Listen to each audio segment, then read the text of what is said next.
All right, I'd like to call the special Board of Selectmen meeting scheduled for today. We have two agenda items. I'd like to get right to them. We are limited to 1 hour today so that we can begin our budget meeting with the Board of Finance. So the first agenda item is related to Titan Solar. It's a presentation to the board by Adam Teff, General Manager of Titan Gen. And what we'd like to do, I'll just give you a little bit of background on this. There was an RFP submitted December of last year for Adam. But basically, one of our energy vendors put out an RFP. It was responded to by the top two solar providers here in the state of Connecticut, in our area here. And the RFP was to look at putting a solar installation. If we put a solar installation at the country club, what it would entail. Now, getting the responses back, we were looking for the potential for solar at the country club. In getting the responses back, it was clear that there was one respondent who provided a plan that was in a lot of ways better than the other. They were the only two that did provide us any of the responses. So when looking at them, we decided, and when I say we, myself and Tony looked at them, and one of the main items that came out of our discussions with Adam with regards to the proposals was that there is a concern with the capacity that would allow us to utilize solar at the country club for anything at any time, and it would be a good idea if we reserved the capacity. One of the folks who actually responded to this indicated that they would be willing to put in the application for us and pay for it, which would obviously save the town money. In exchange, we would enter into a non-binding letter of intent to pursue just with them in terms of solar, in terms of what they're doing. This is not a meeting for us to determine whether we're going to do solar at the country club. This is simply a meeting for us to determine whether or not we see enough value for us to move forward with working with Green Skies, who is a vendor, in terms of working with them to put in the application for the actual capacity that's required. And with that, I'll turn it over to Adam, who we have the presentations here. They were put up on the website as well, Allison, if I'm not mistaken. So these were put in the selectmen's packets. Mm-hmm. Okay, so Adam, if you'd like to give us, and I don't know if I missed anything, if there's anything that I should have said that I haven't said, please, by all means. Yeah, sure. Okay, to begin with, thank you. I appreciate the introduction. Just for everybody's benefit, I'm Adam Teff, General Manager of Titan Gen. I manage the CCM, so Connecticut Conference of Municipalities Renewable Energy Program. Basically, the program exists to help municipalities run RFPs for solar projects. We're kind of the bolt-on expertise that is here as a resource to make sure that you guys get the most value out of these programs, that you're evaluating your site, you're putting that RFP, getting multiple vendor quotes, and having a guide through that process because it's lengthy. There are a number of different steps, and generally these projects are pretty high profile and of great importance for municipalities. So that's why I'm here. That's where we fit into the mix. I assume everybody's really kind of had a chance to take a peek at this, but I just want to touch on a couple of key points. We put the RFP out, sent it to 8 different vendors, the ones who are located here in the state, the ones that have a great track record of doing this kind of work.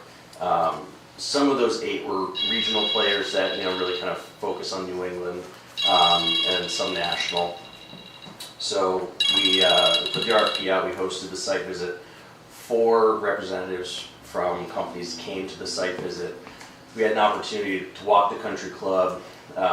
Between Mika and Tony and I, we'd come up with a footprint on the country club site that we thought would leave room for other uses, but took advantage of the sites that were ideal for solar. So we can talk about layouts. But the purpose of the site visit was to make sure everybody had a chance to walk the site, ask questions, take notes, etc.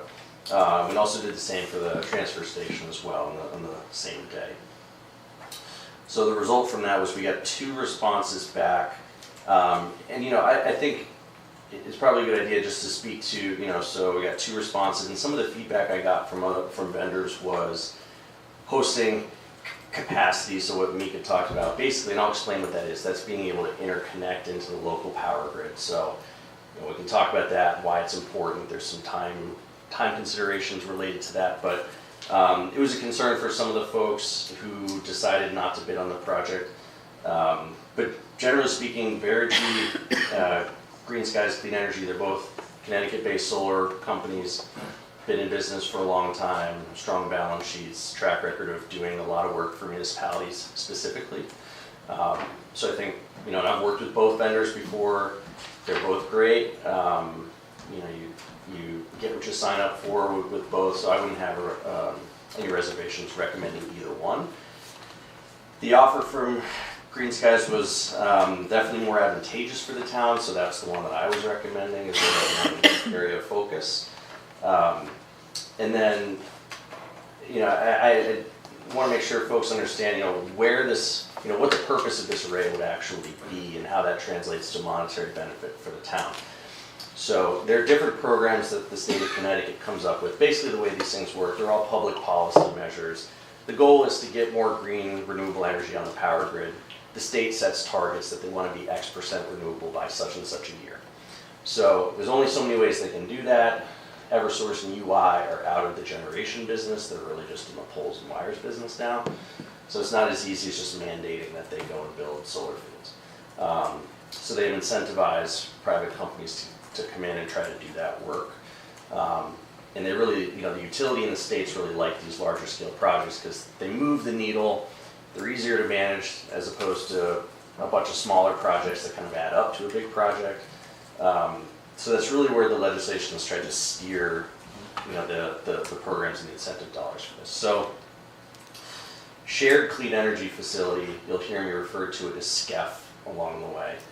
That just stands for, the purpose of that is the array gets built, the power actually gets bought by UI directly, and then the incentive kind of mechanism in place for like a community benefit is that UI can then distribute utility bill credits to low-income households. So there's that public policy measure, to make sure that some of the benefits get spread around. And the town and even the owner of the array don't have any say as to where those credits go.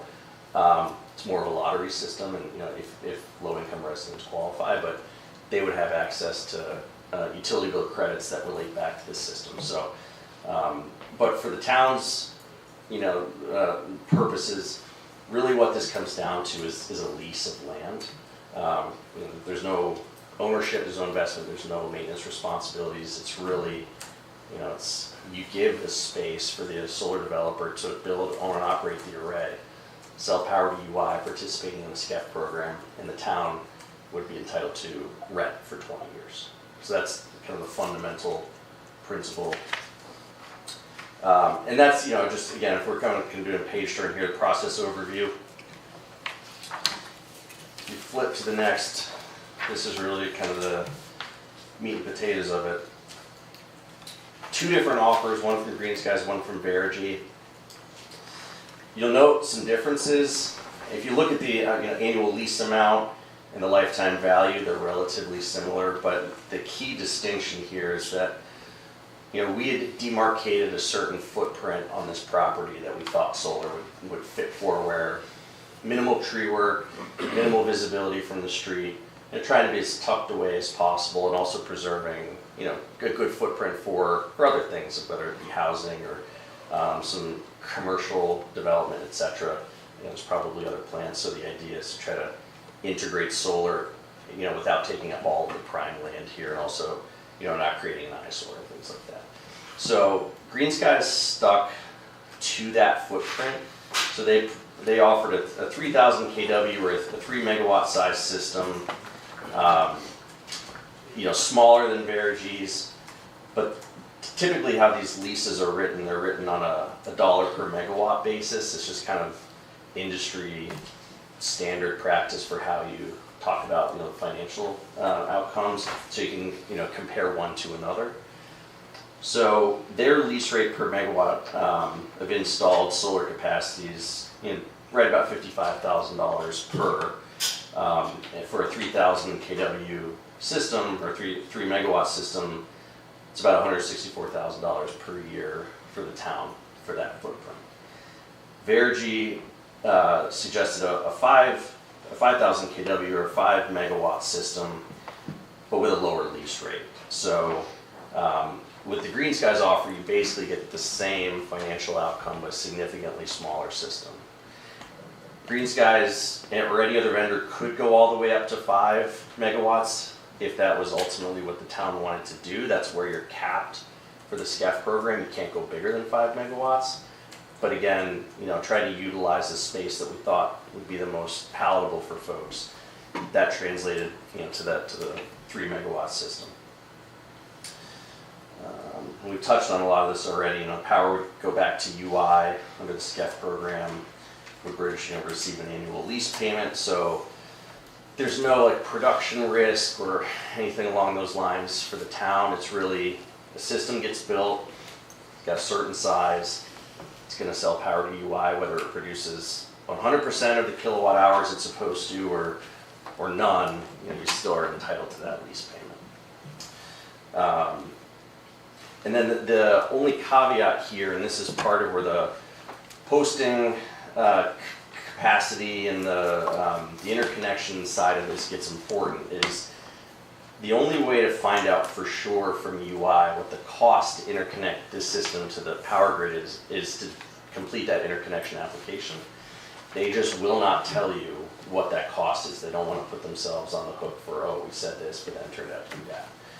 And we have maps that show, they try to keep them updated to show how much hosting space is actually on that circuit of the grid at the time.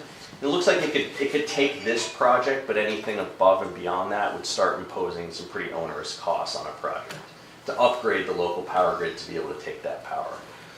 So what's typical with these arrangements is, and this was all spelled out in the responses, but generally, I ask people to assume, based on our assessment of the grid, about $1 million or so on top of the project cost to interconnect to the local UI circuit.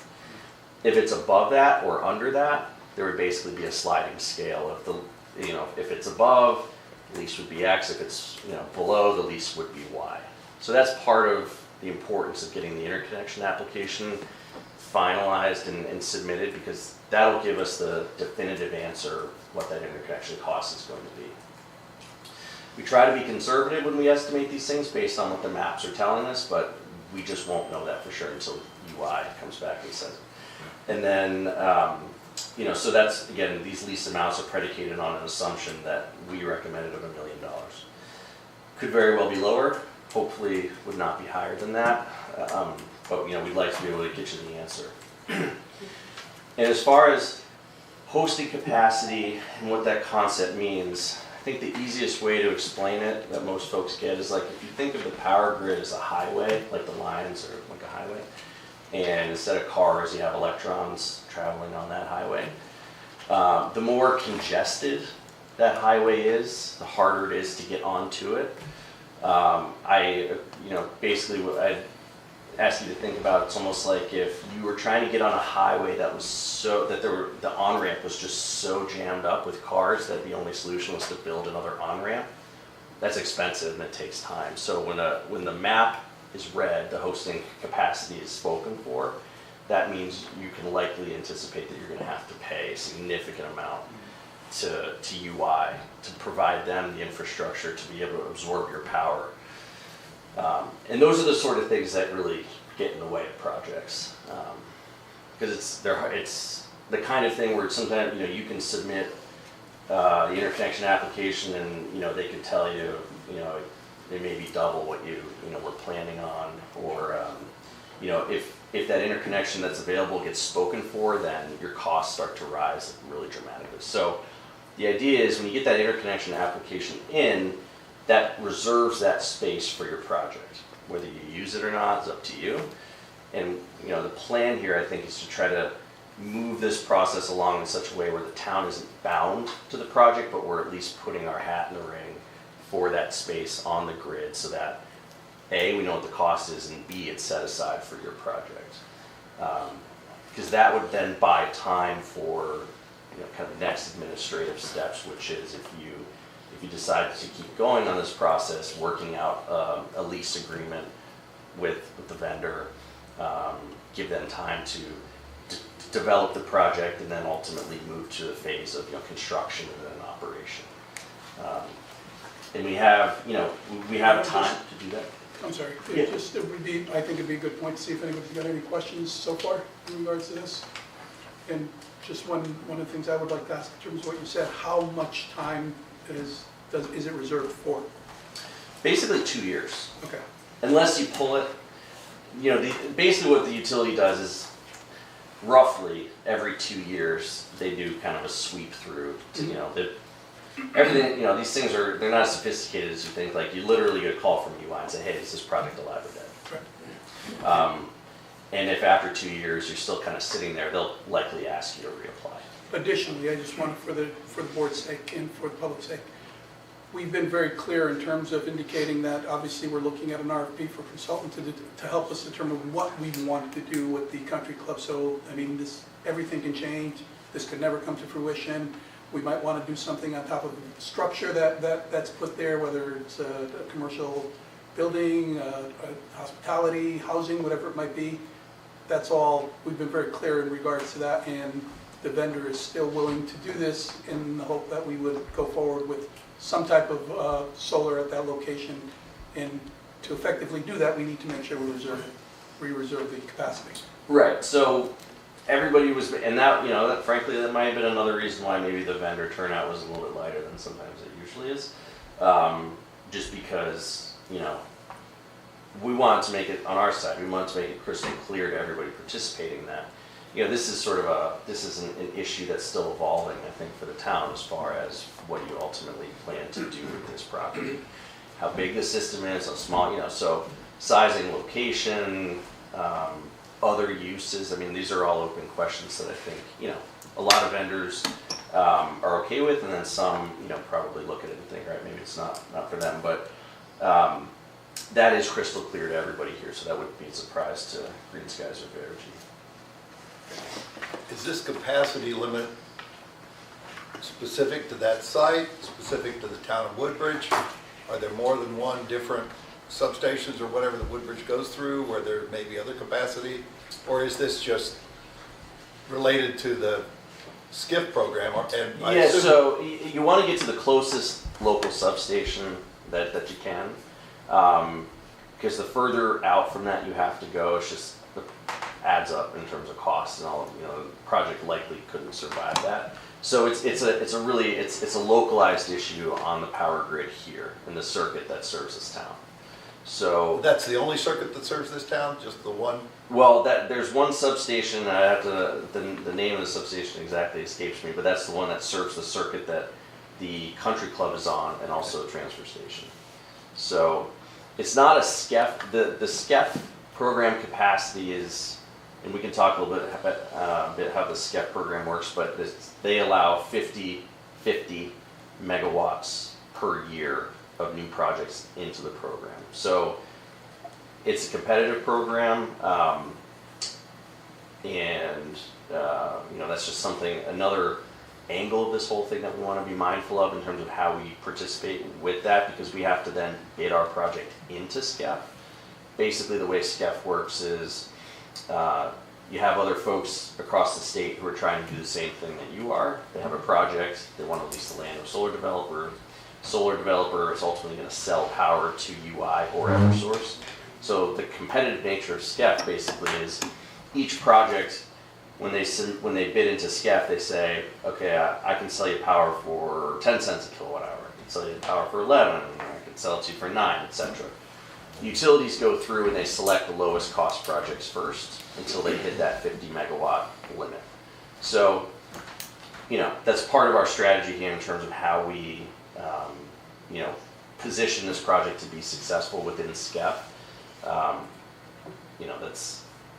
not related to the hosting issue, but just something else to be aware of kind of as you know, we navigate through, you know, this project. And if we were on the far northeastern edge of the town, we would be in a different area where the capacity might be different. Is that what you're saying? Really, you know, the hosted capacity maps are not, it's not like they completely disregard town borders, but it's just more about where the substations are and where you are in relation to it. But I know that the transfer station, you know, and the country club are on the same circuit, so we'll be kind of fighting for the same space on that. There's been a question in regard to phase 2 versus phase 3. Is there a quick explanation of that?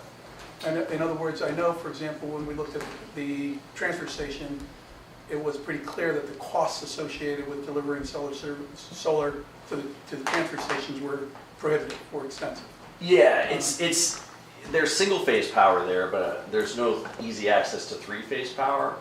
You can think of 3-phase power as just like a more robust system for bringing those electrons kind of to and from. Mm-hmm. If you had a big generating asset, it would just fry the line basically with a single phase. So the distance to 3-phase is fairly far at the transfer station, and the way that I've left it with Green Skies is that if they wanted to submit an interconnection application for that site just to see, you know, what the costs are today, and they want to take the risk to do that, I'd say go for it. Town doesn't have anything to lose, and that way UI would come back and say, all right, well, if you want to connect to the nearest 3-phase, it's going to cost you X. I figure if they're doing that for the country club, they may as well do it for the landfill as well. And Right. if you know, you never know, you could get a pleasant surprise.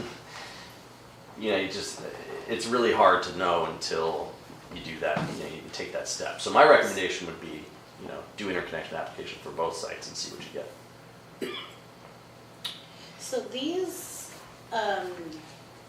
bid results, you presented as being associated based on the footprint that's included in this presentation or proposal. I'm not sure what to refer to this as. Mika said this is non-binding. If we were to proceed, this doesn't have to be our approach to solar at the country club if we approach it at all. So help me to understand our freedom, should we move forward with this, Yeah. to adjust what's proposed here, because that would adjust the bid results and therefore kind of the intention behind this, potentially. I see 14.5 acres, that's what this was cited for, in the middle of the country club. I don't know who would want to live with solar panels in their backyards or front yards, a solar farm, not just independent panels, or how this would impact our ability to make informed strategic decisions about the use of the country club moving forward. I fear this puts us, our efforts at risk, or puts a focus on our efforts before we have a consultant in hand. So can you speak to the flexibility and the associated potential effect that might have on the bid results and therefore the economic viability of this? Yeah, sure. Thank you. So this is a good time to have the footprint in front of us. So from a flexibility standpoint, I think it's important for the town to know that the extent of the commitment that you'd be making to this project, and again, there's flexibility in terms of, you know, you'd want, if we were going to go take the step to apply, you know, get the interconnection application filed, we could, it's a lot easier to shrink it than to grow it. So I would, you know, recommend if we're going to submit, you know, we need to tell UI, well, what's the anticipated system size? So, you know, I would say it's likely, you know, 3 megawatts or smaller, just based on, you know, kind of my assessment of, you know, the town wanting to keep its options open. So if this were to get smaller, let's say it became, you know, a 10-acre project, or, you know, even like a 5 or 6 acre project, that you wouldn't then have to go and reapply for interconnection again. If you came back later and said, hey, we actually want to go 5 megawatts, not 3, that would kind of put us back where we had to, start that process all over. But your commitment, the town's commitment to the project would come from an executed lease agreement with the vendor. And we're still like a number of steps off from that. The purpose of the LOI, the non-binding LOI, is basically just to say, okay, we've reviewed what's been put forth so far. We want to take the next step to do the interconnection application. Green Skies is going to take that on at their risk. It's probably about $15,000 to $20,000 that they'd invest to get that entire process taken care of. And then they would come back and say, okay, we have the interconnection number. We can finalize what the lease payment would be based on that, because that'll swing the project cost, which therefore swings the lease payment. We could have a conversation about how, what the ultimate footprint is going to be. If the footprint changes dramatically, I would try to hold Green Skies to the same lease rate per megawatt. If it shrank by half or less, then, you might see that amount they're willing to pay per megawatt start to compress a bit. I haven't broached that subject with them yet. I didn't want to spook anybody and say, hey, this might actually get a lot smaller. I'm trying to just figure out, what the best case scenario is. Keep the options open for the town as much as possible.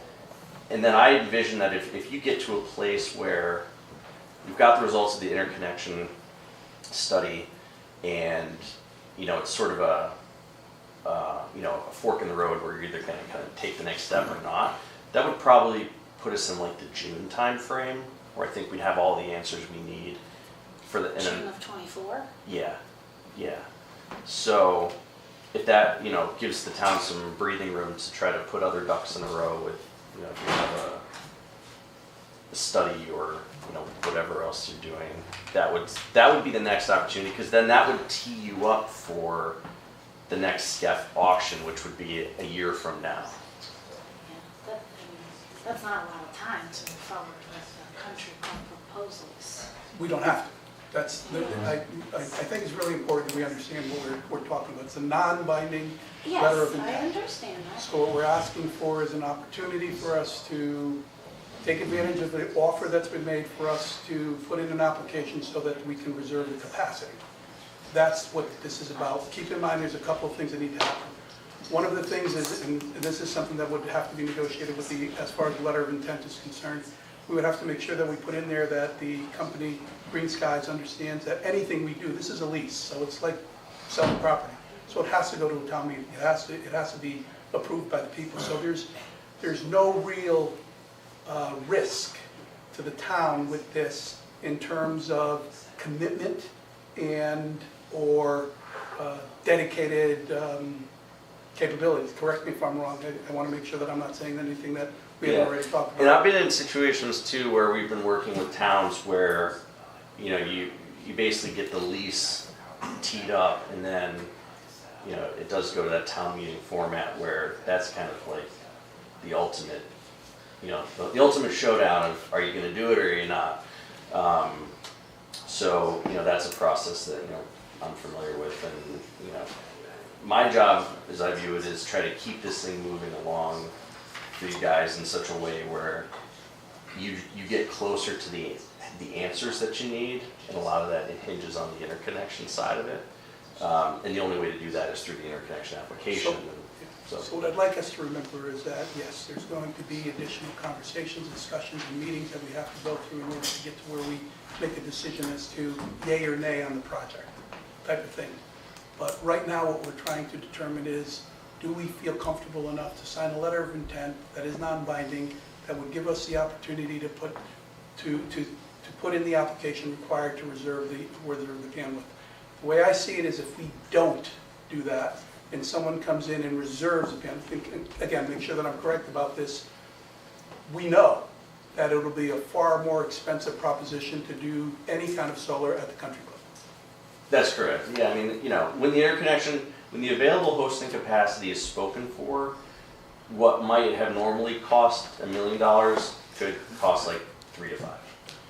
So, which would be almost as much as the project itself at that point. And So- do we have an understanding of other potential locations in town that can accommodate a similar situation? Andrea, I'm just gonna.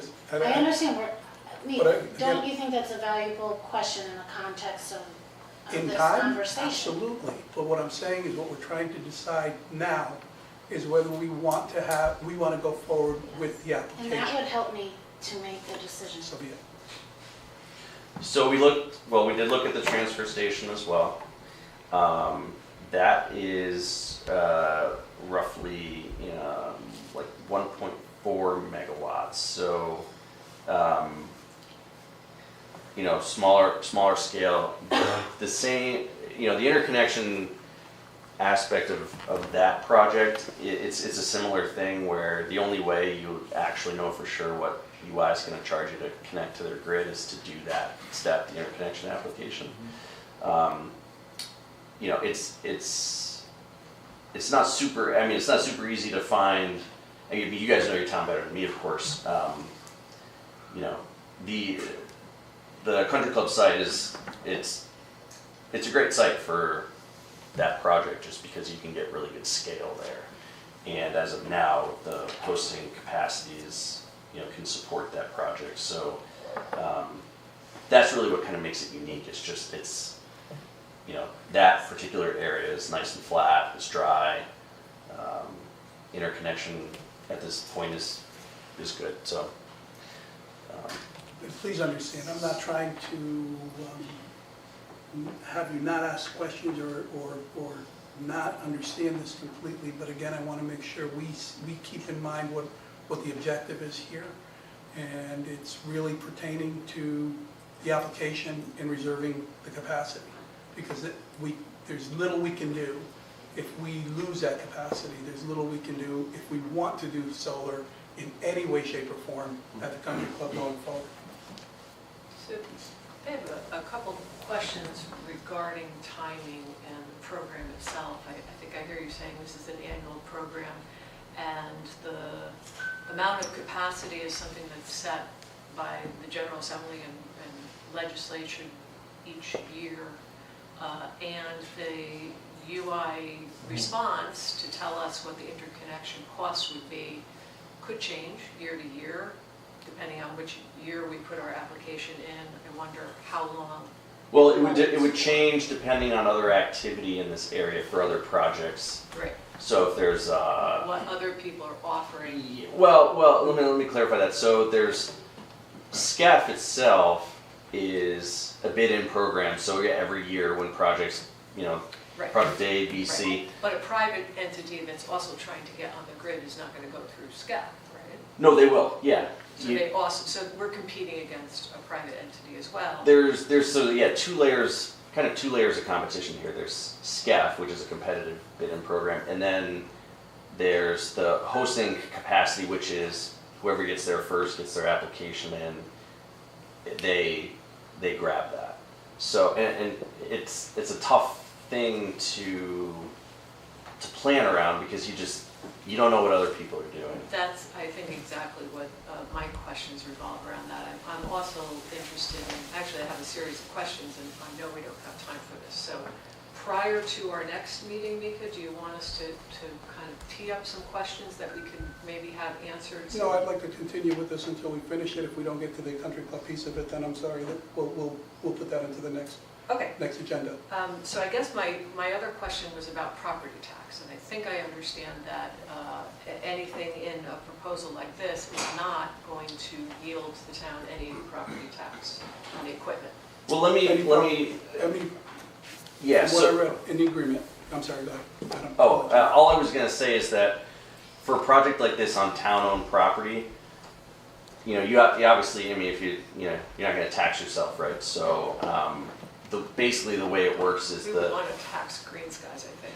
well, It comes right back out. developer basically when there's a project like this, the developer is effectively saying, this is what we can afford to pay. Right.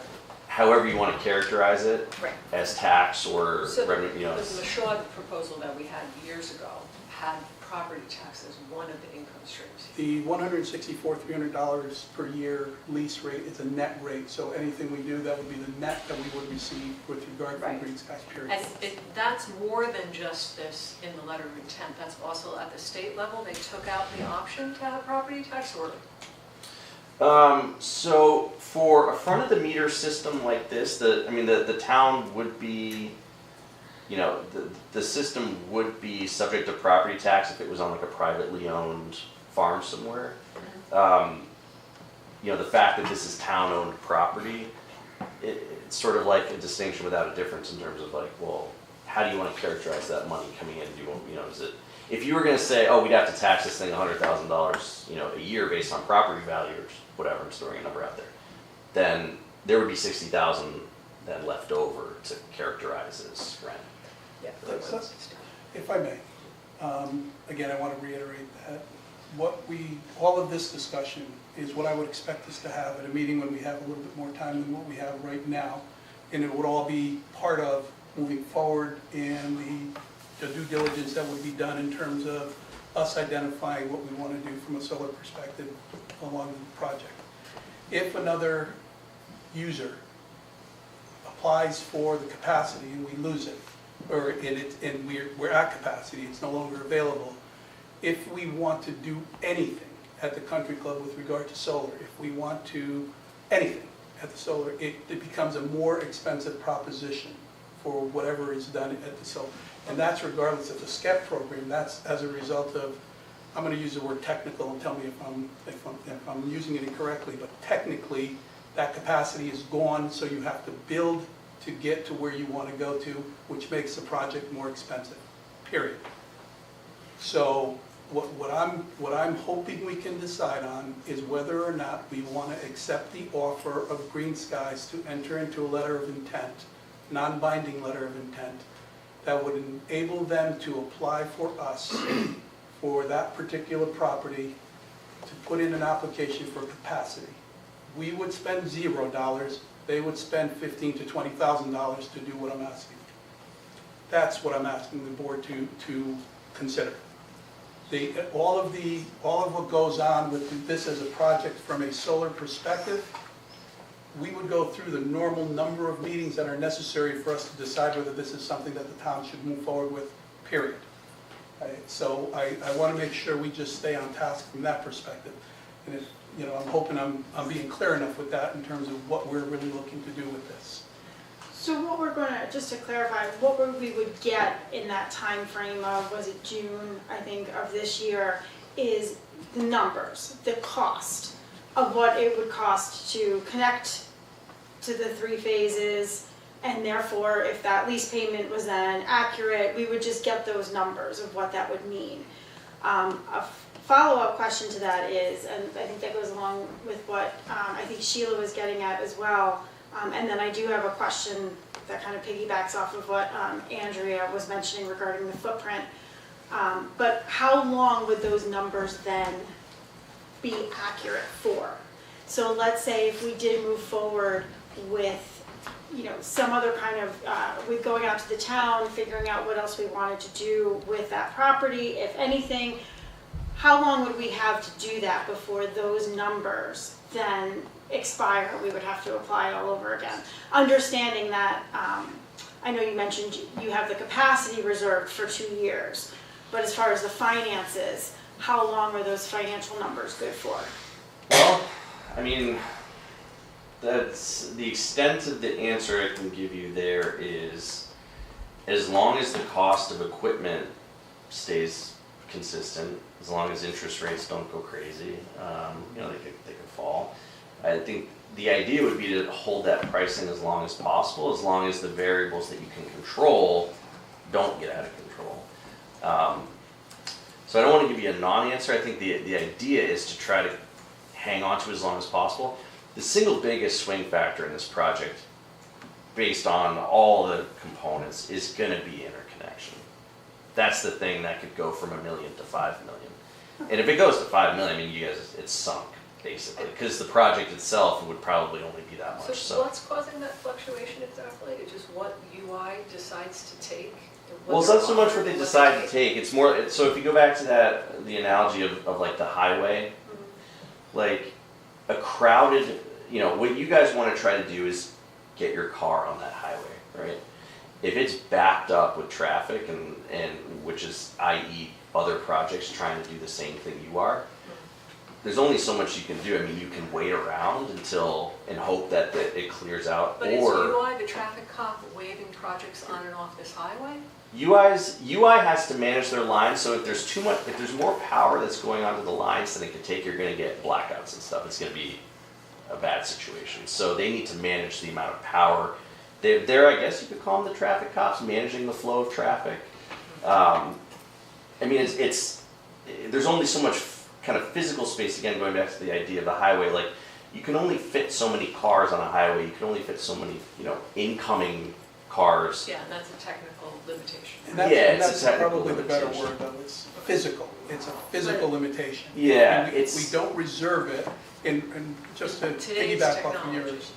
Right, so we UI. only have the capacity for they only have the capacity for what they have infrastructure for. Exactly, it's an They would have to infrastructure increase problem. their infrastructure in Yeah. order to handle more capacity. Right. So Or- we're, Which is the reason it's so important that if there is something we want to do there at any point in time, and obviously we're looking to work with a consultant, we don't know exactly what we're going to do there. It would be nice to have the option to know that we have the ability to include solar, should we wish to, if we want to do something.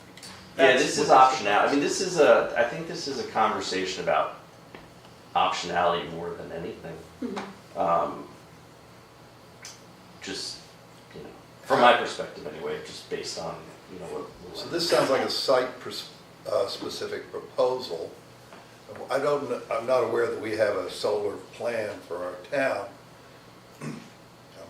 I like solar, I have it on my house, but I don't think that my house is more like a tricycle going along the highway. Yeah, you're probably more like Roller skates? a walk, like a pedestrian. But David, to that end, Yeah. But is it?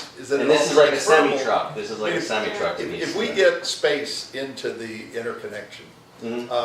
is that transferable? A lot of our consultants said we have a really great idea for the country club and this is what we're going to do. Is it transferable to another spot in town that isn't there? Pegged to the address. It's back to the Yeah. But you said you were going to put the two in together just to see what happens out at the transfer station, which is where most of these are. I know Derby's is out by their transfer station, right? So you're saying Adam, peg, correct me, I'm sorry, go on, say that. you're saying peg to the address, but if we sold a portion of that address to a private entity and they wanted to put solar, is it transferable to them? It's the address. That's a good question.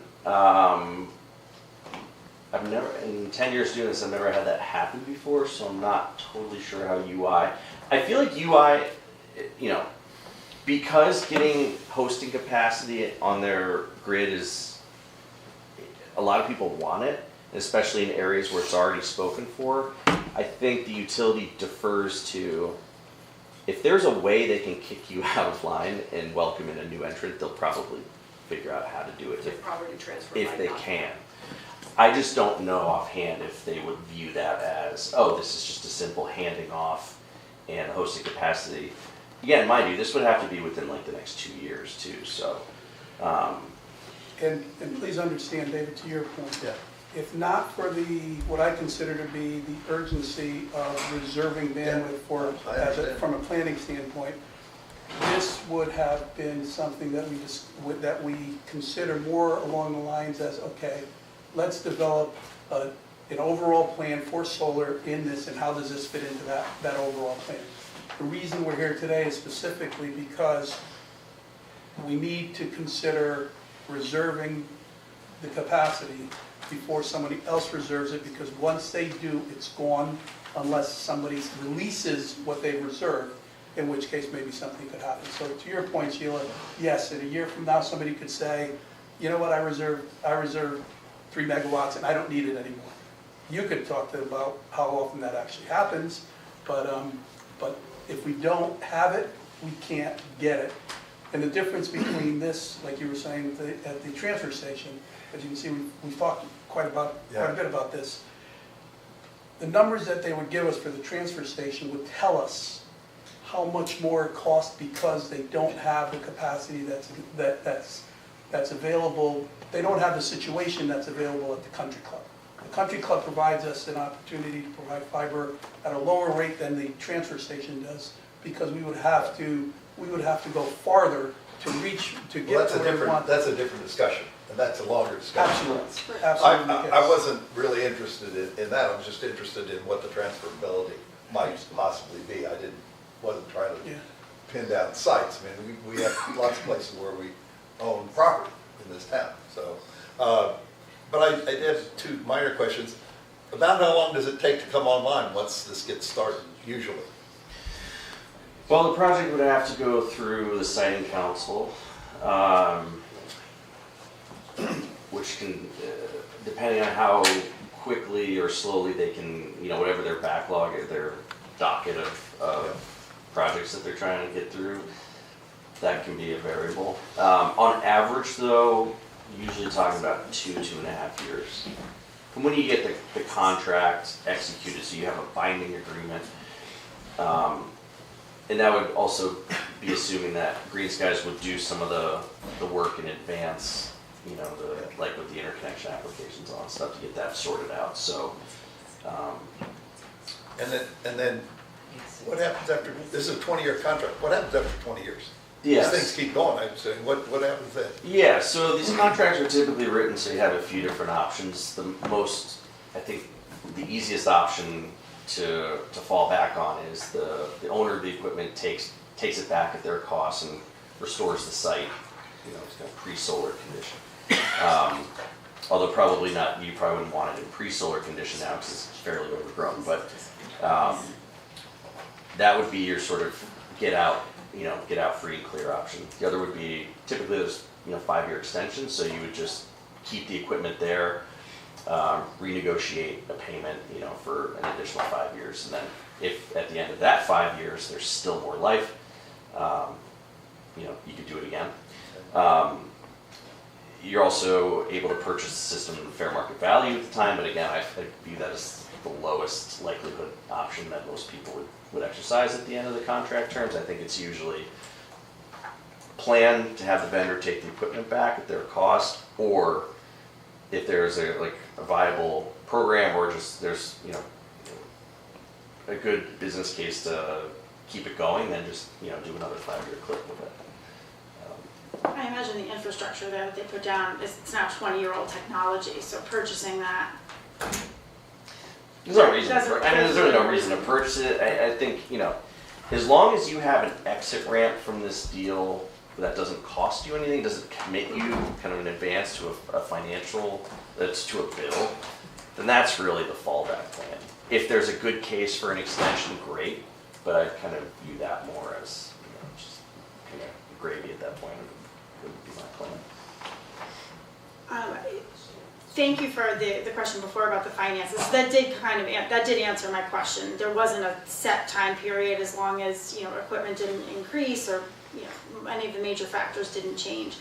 To piggyback off what Andrea was saying earlier, because I know we've had some presentations in the past about other sites in town. The one that I'm thinking of is the one the solar on the roof. At Beecher Road School, I think Titan came and you gave us a presentation on that as well. Because of the proximity of Beecher Road School to the country club, would continuing the solar platform on that roof would the projects impact each other in any way as far as capacity? Behind the meter and front of the meter are treated in different ways as far as hosting capacity. The hosting capacity is really related to the projects that send power back to the grid. If you're just utilizing on site, it doesn't impact that process at all. But could we sell back into the grid from Beecher's roof? So projects that are rooftop located tend to produce the most value for people when the energy is consumed on site. You're directly reducing your your UI bills, which is a great thing, but also you don't really get good economies of scale with front of the meter systems until you're in like the megawatt range. They're more expensive, so higher cost, and you know, what I found is that most municipalities, if they have a choice between reducing their operating expenses, like their UI costs, versus having money coming in the door, maybe an equal or lesser amount, they usually take the behind the meter option, especially with how high power prices are. So that's usually what I encourage people to do. You know, if you took like this town hall and wanted to turn it into a front of the meter system where you're trying to, you know, sell power back to UI, I think you'd probably find the economics to be pretty underwhelming on that, just based on the system size. Yes, so that was definitely in the range of kilowatts, the extended rooftop project. Yeah, I mean, so that's like a 200. So we weren't approaching the megawatt. Oh, not even, yeah, so that was like a 200 K, maybe like a 200 kW project. Yeah. This is a 3,000 kW project, so vastly different Okay. scale and magnitude. Just for my own frame of reference, do you know what the JCC parking canopy is? They have solar panels on the parking. I've been there once, I think that might be like, I don't know, Smaller. in terms of probably. system size, Yeah. this was a long time ago. Probably more closer to Beecher. I think it's closer to like what's currently on the rooftop of Beecher now, That's more than any Yeah. other, if I had to estimate, yeah. Yeah. We can find that out, so Yeah. they're more than willing to let us know, so Yeah. we can find it out. And look, I mean, carports and rooftop solar, I mean, these are all good things to do to put together like a sustainable, you know, plan for town. And, you know, I'm with any as rooftops as you can do, you know, that's a great thing.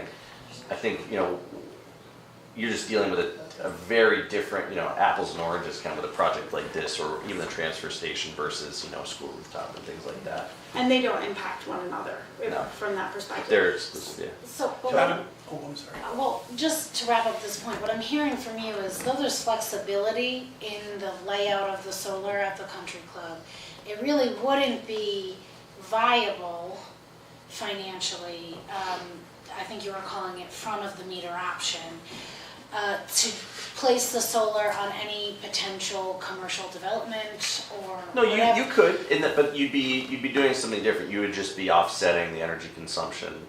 It wouldn't be a revenue generating necessarily. It would be difficult. I mean, to get a project like this onto a roof somewhere, I mean, you know, to get that same kind of financial outcome, Yeah. you know, Or several. unless you guys have like an Amazon distribution center in town, I don't know Amazon about. warehouse. Yeah, so that's, you know, that's really, that's So what it comes down to. flexibility is still it being an array on ground, just where it's located. Yeah, and Yeah, I call this area out specifically because, you know, it's ideal because it's amongst the most flat. It's away from an area that was indicated to me that if there was going to be commercial real estate, it might be more likely that it's, you know, in a different spot. Also wanted to try to preserve that tree boundary to the north. Just, you know, obviously we want to make sure that we're, you know, Can I ask a quick question about whether you can build on ledge? We had a proposal, the original Toll Brothers proposal was off the 18-hole golf course, off on the corner, but that's ledge. Can you build this on ledge? rather not. I mean, Right. look, I'm more concerned with the slope and wetlands than I am with ledge necessarily. All right, and then one other question Well, for you. yeah. Between Woodfield and the Wilbur Cross Parkway, there's a strip of land. Is that potentially a place you could build it? I'm See it not. along the highway. I'm In not- Massachusetts, you see acres along the highway. Yeah, I'm not familiar with that exact parcel. Is it like, you know? Part of the country. Is part of it? Yeah. Well, okay, so I Same would address. We, yeah.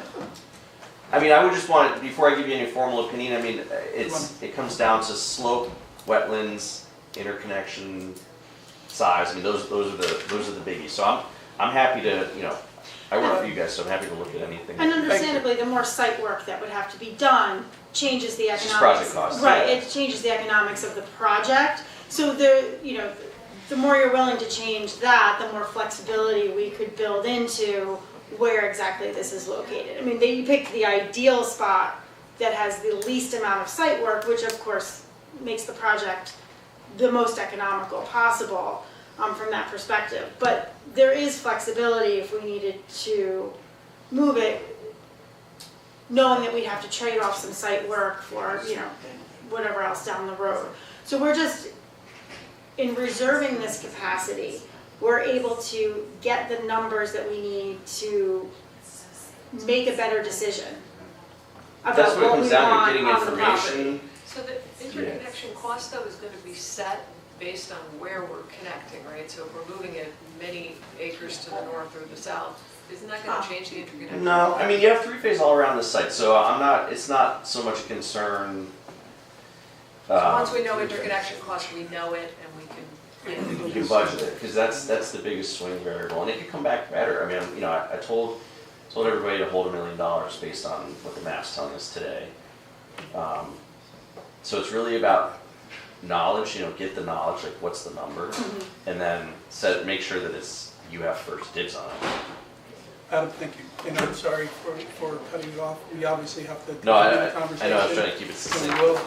I sincerely apologize to those who are in the audience who I think intended to listen to us talk a little bit about the country club. And just so you know, the intent today, from my perspective, was to have folks come, for us to discuss the bids with the intent of being prepared next meeting to determine which we want to move forward with, if any, and make a decision on that for next week, so that we can start bringing some of these vendors in, if that's what we wanted to do as a board. So I apologize to everyone. That's my naivete in thinking that we could have gotten through this the way, in the time frames we did, but we do have a finance meeting that we have to now adjourn for. I will let you know that next week, or excuse me, 2 weeks from now, when we meet on the 14th, the country club RFPs will be on that, and that will be a full discussion as to what we want to do, how we want to do it. And as far as the solar is concerned, I will put it on the agenda again specifically to determine if we want to consider moving forward with the letter of intent and having something signed to reserve it. So I sincerely apologize to everyone in the audience and everyone who tuned in specifically for that. That's my fault. Thank you. Thank you for coming. Thanks. Motion to adjourn? Anybody? Second, I see. Did you make a motion or second it, Sheila? All right, you'll make it. I got it, okay? Are you just walking the dog?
Good evening. This is a joint meeting of the Board of Selectmen, Board of Finance.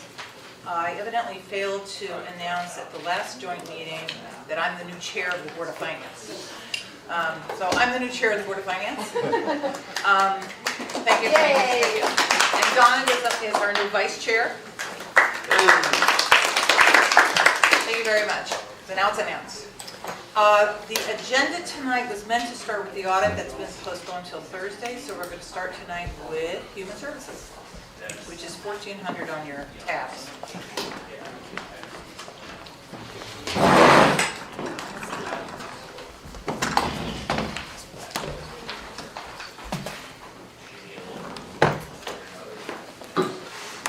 This is on. Welcome. Thank you. Thanks for having us here.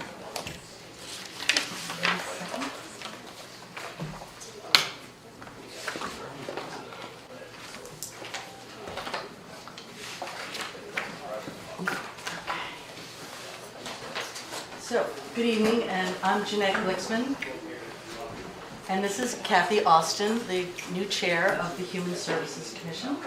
I was going to introduce members of our commission, but we got a lot of emails saying people were busy. It's cold outside. It's cold outside. Yeah, we get it. We've been asked to provide a brief overview of department functions for those of you who are new to department oversight. So brief, as best I can, like a view from 1,000 feet. The Human Services Department oversees all social services, youth services, and senior services for the town. The Human Services Department provides a lifeline for this town's residents in need. The department responds to Woodbridge residents in areas such as food access through the food pantry, referrals to local agencies for services and healthcare, also assisting with emergency fuel and electricity. Residents can access information from our certified choices counselor, and those who have difficulty navigating available state social services can get help with qualifying and navigating many state agencies and programs.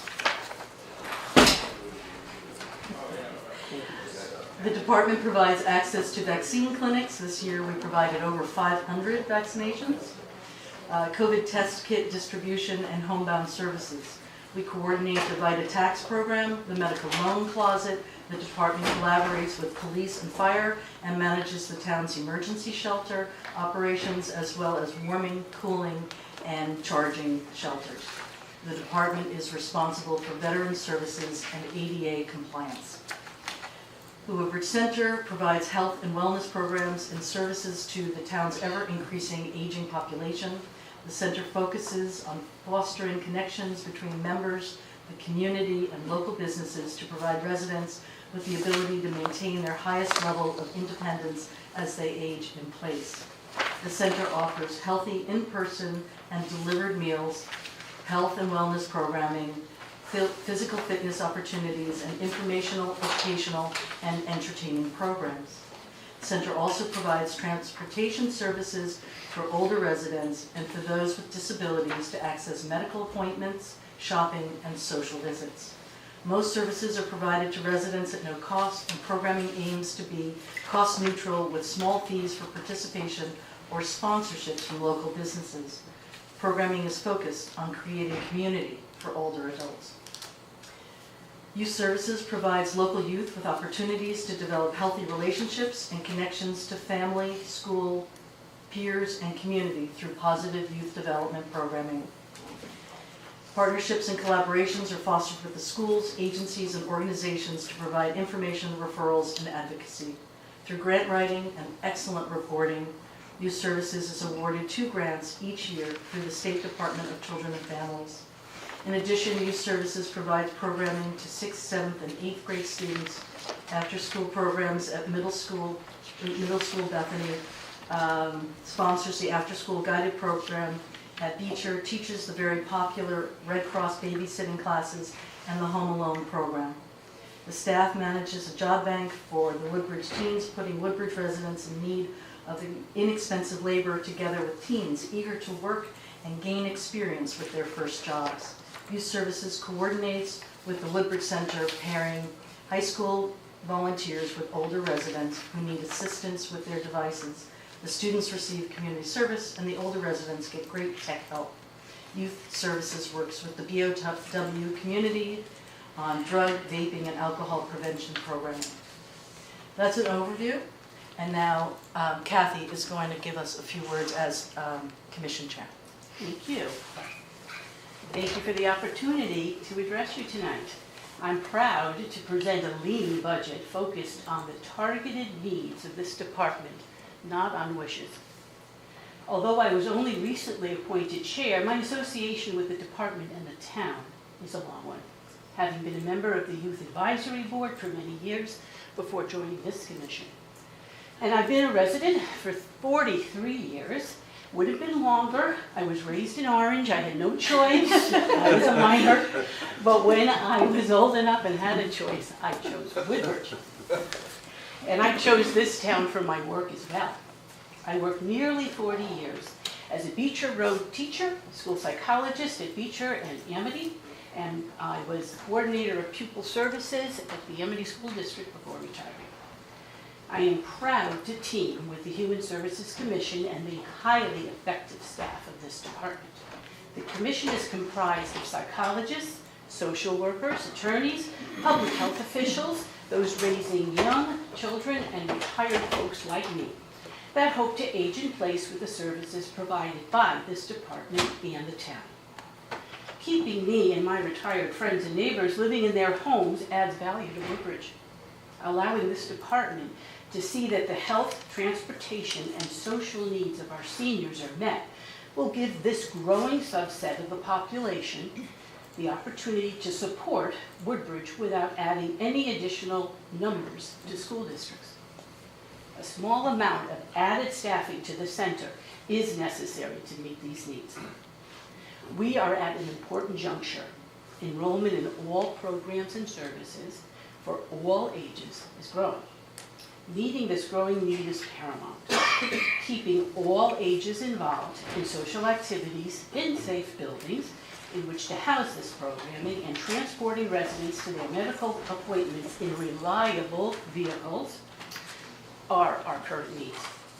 The staff has reduced costs through grants and fundraising to significantly offset the request you will see tonight. Therefore, what Jeanette now presents to you targets the essential needs of all residents during this important year of growth. Thank you. It's my privilege to give you back to Jeanette. Thank you. Jeanette, we've been asking people to do their capital presentation first. Okay. Thank you. So you've got 3 items in the capital budget. They represent safety and transportation and programming. So there's 3 areas. Literally 2 of them. I'm going to go with could have, but maybe the word stronger should be should have. Been placed in building maintenance capital budget. Brad and I talked about it. We went through it. They are in my capital budget request, and he provided all the information to complete them, and his expertise and his crew will either hire outside people to do the work or do the work himself. So whether you consider it our request or you consider it an addition to Brad's, that's entirely up to you. He told me he was watching tonight, so be careful what I say. Just don't say leaky boiler, because we've had enough of that. The first item on the list is the garden stairs. In 2019, we had the outside ramp installed, and it did not include an entranceway to this garden area.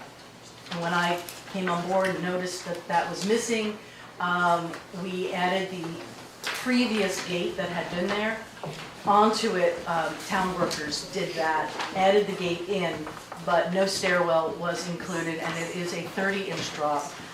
The garden is maintained by senior volunteers and staff. It is, potentially an eyesore on the side of the building if it is not maintained. The volunteers do a great job, but I did catch them with a small table that they had brought from home or something, there, and they were climbing down the 30 inches onto the small table and then dropping into the garden.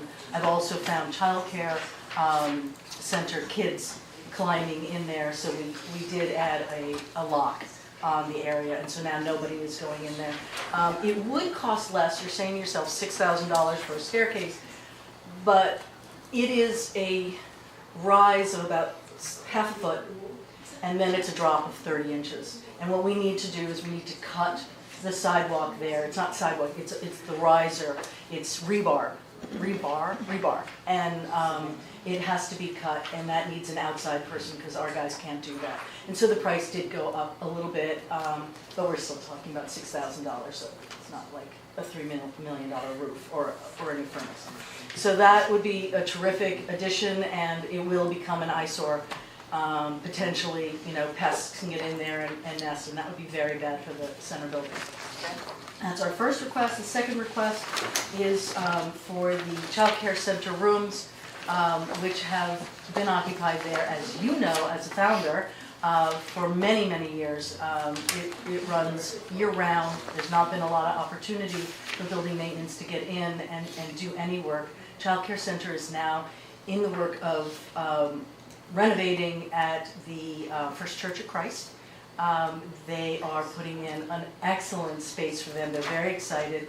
It's got double door security. It's got an office for the director, and most importantly, it has room for the new 5-year-old class that the state is mandating that those kids, those who are associated with schools, know that the 5-year-olds who don't turn 5 until by September 1st can't go anywhere.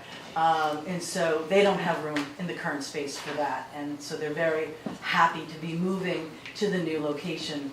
And so we are going to utilize those rooms for much needed space in the center.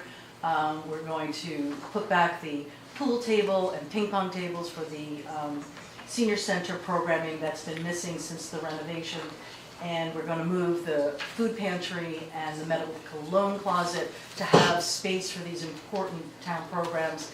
And so we have some ideas for those rooms, and it needs cleaning. It's not remediation in the terms of like physically changing anything. It's paint, it's cleaning the carpets, the flooring. We can't touch the floors for now. It's capping a few of those mini toilets. And it's adding 9 air conditioners to replace the air conditioners that the child care center is taking with them. This is all, prior to the work that will be done as the center building renovation committee has planned, but it's accessed now to utilize that space because it's so needed. And another publicly facing room for town people like the Boy Scouts or the Girl Scouts to be able to utilize more space there, because people are always fighting over space. If you ever tried to rent a room over there. So that's that, and it's $20,000. It's $17,500 for the cleaning up, and I put in $2,500 for racks and table for the food pantry. Can I ask a quick question? Madam Chair, thank you. So this is not going to be duplicative in terms of the rent, the $41 million. This is going to be. No, Once it's done, this that's is like it. base, just, we're not doing anything, we're not removing a bathroom, we're not adding anything. Okay. It's just a refreshing, okay. a refreshing from what. Just right, right here, so we, yeah, That's yes, what I understand. Okay. right. We're not doing Just, any okay. additional. Less costly than a Understood.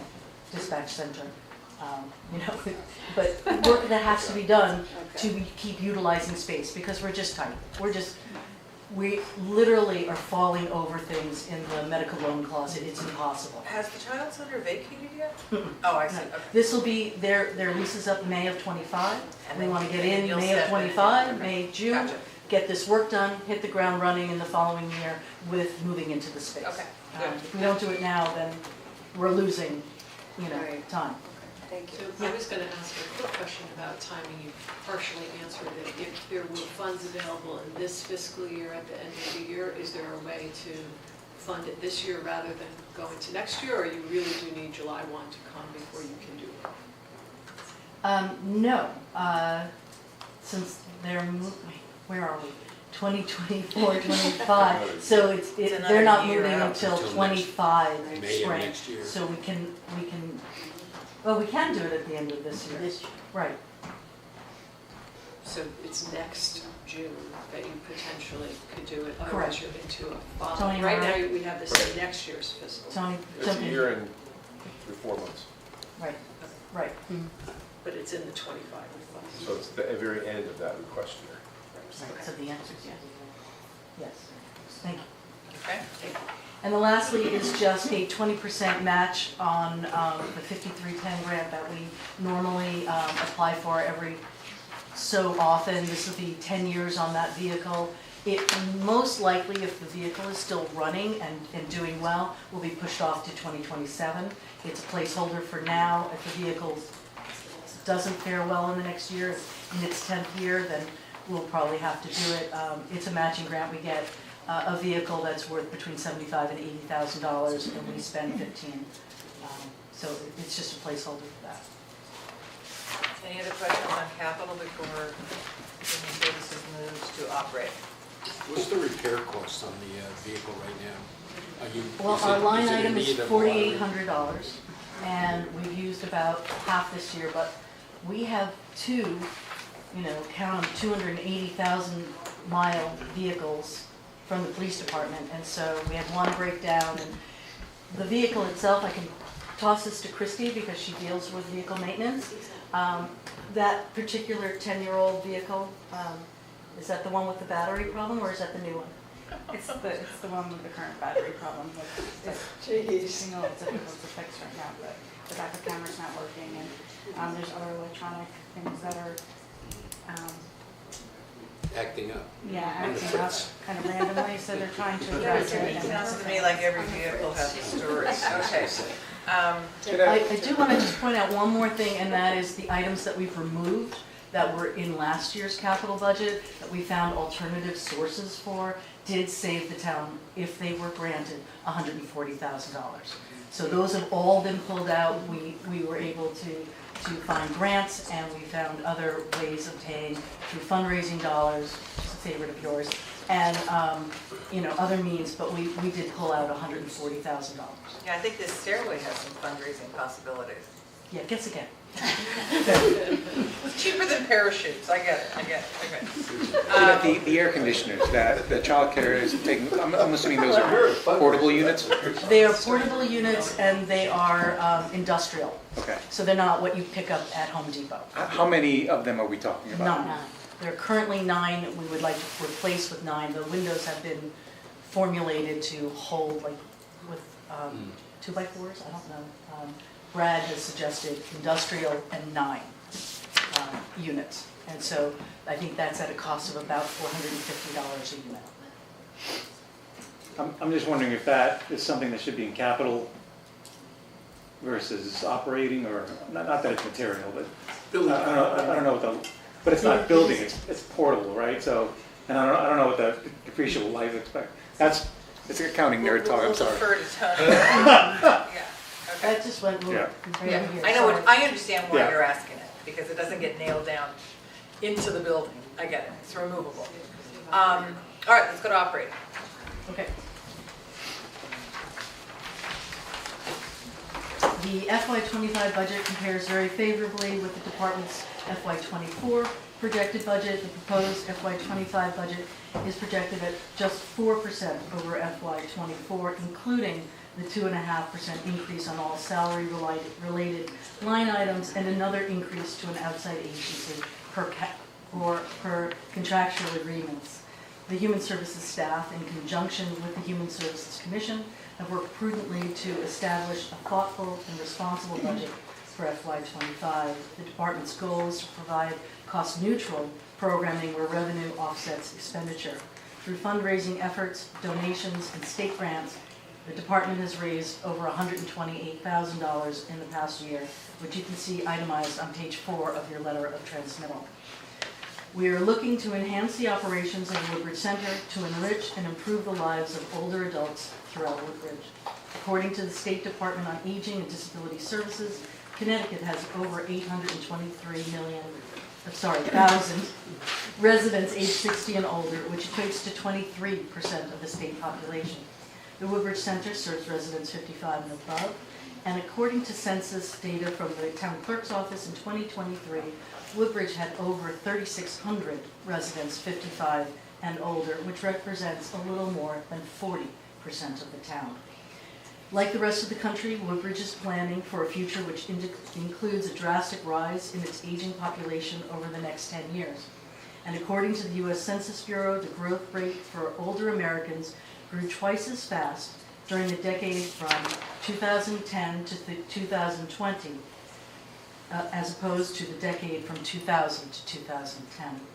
These trends in growing population numbers require the Woodbridge Center to work to meet the current needs of residents and plan to respond to ever-increasing numbers of program participants. The Woodbridge Center has seen an average growth of 30 new members per month over the last 6 months since the renovation of the deal.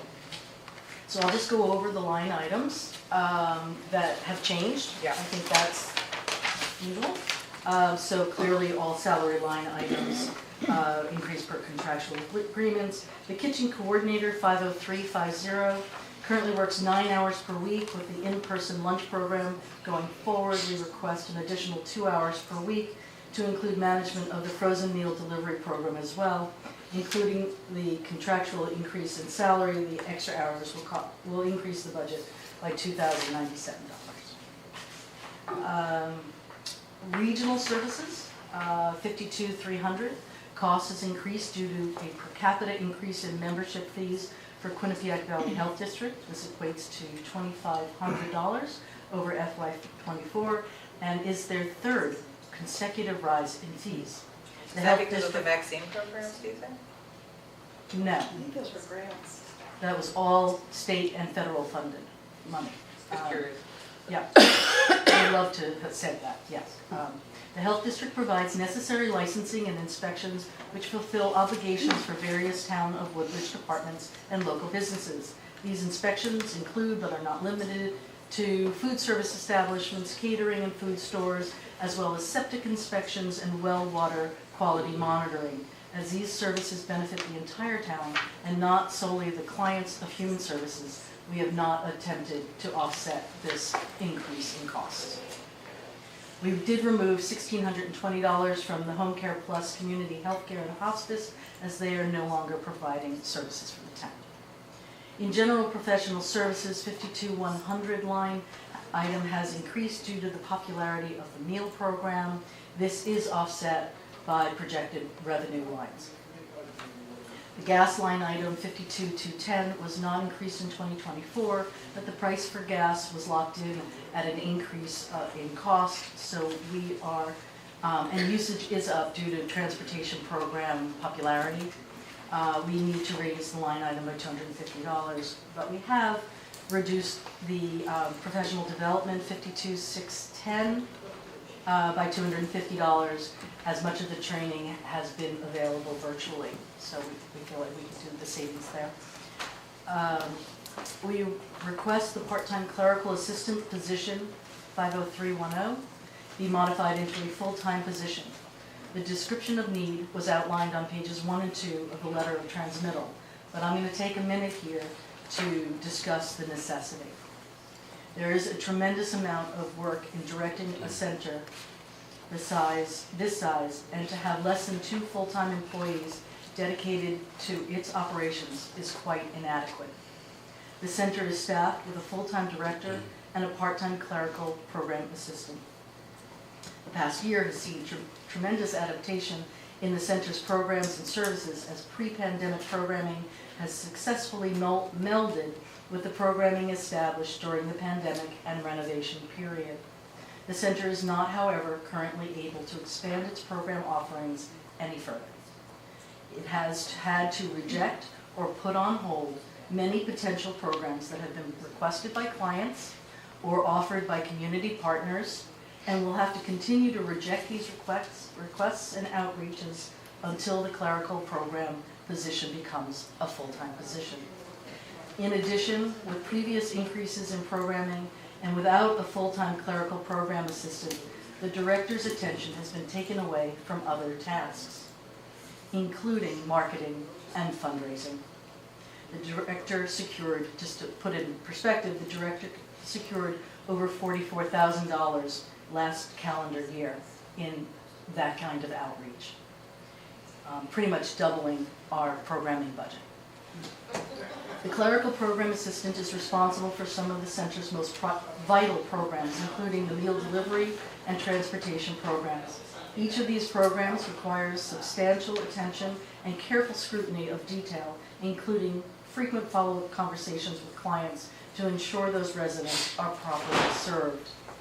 Through the first 6 months of FY24, 1,227 meals have been delivered to Woodbridge residents, and this does not include meals served in the center, a program with which the clerical program assistant also assists. In addition, transportation for the first 6 months of FY24 is substantially ahead of the last 2 fiscal years and on pace to surpass FY23 by nearly 1,000 rides. The number of rides coordinated this fiscal year is even more impressive, since transportation is requested during unpredictable times of the day to varying locations with multiple riders in one vehicle to different locations. The schedule is often put together like a puzzle to ensure that most requests for rides can be accommodated.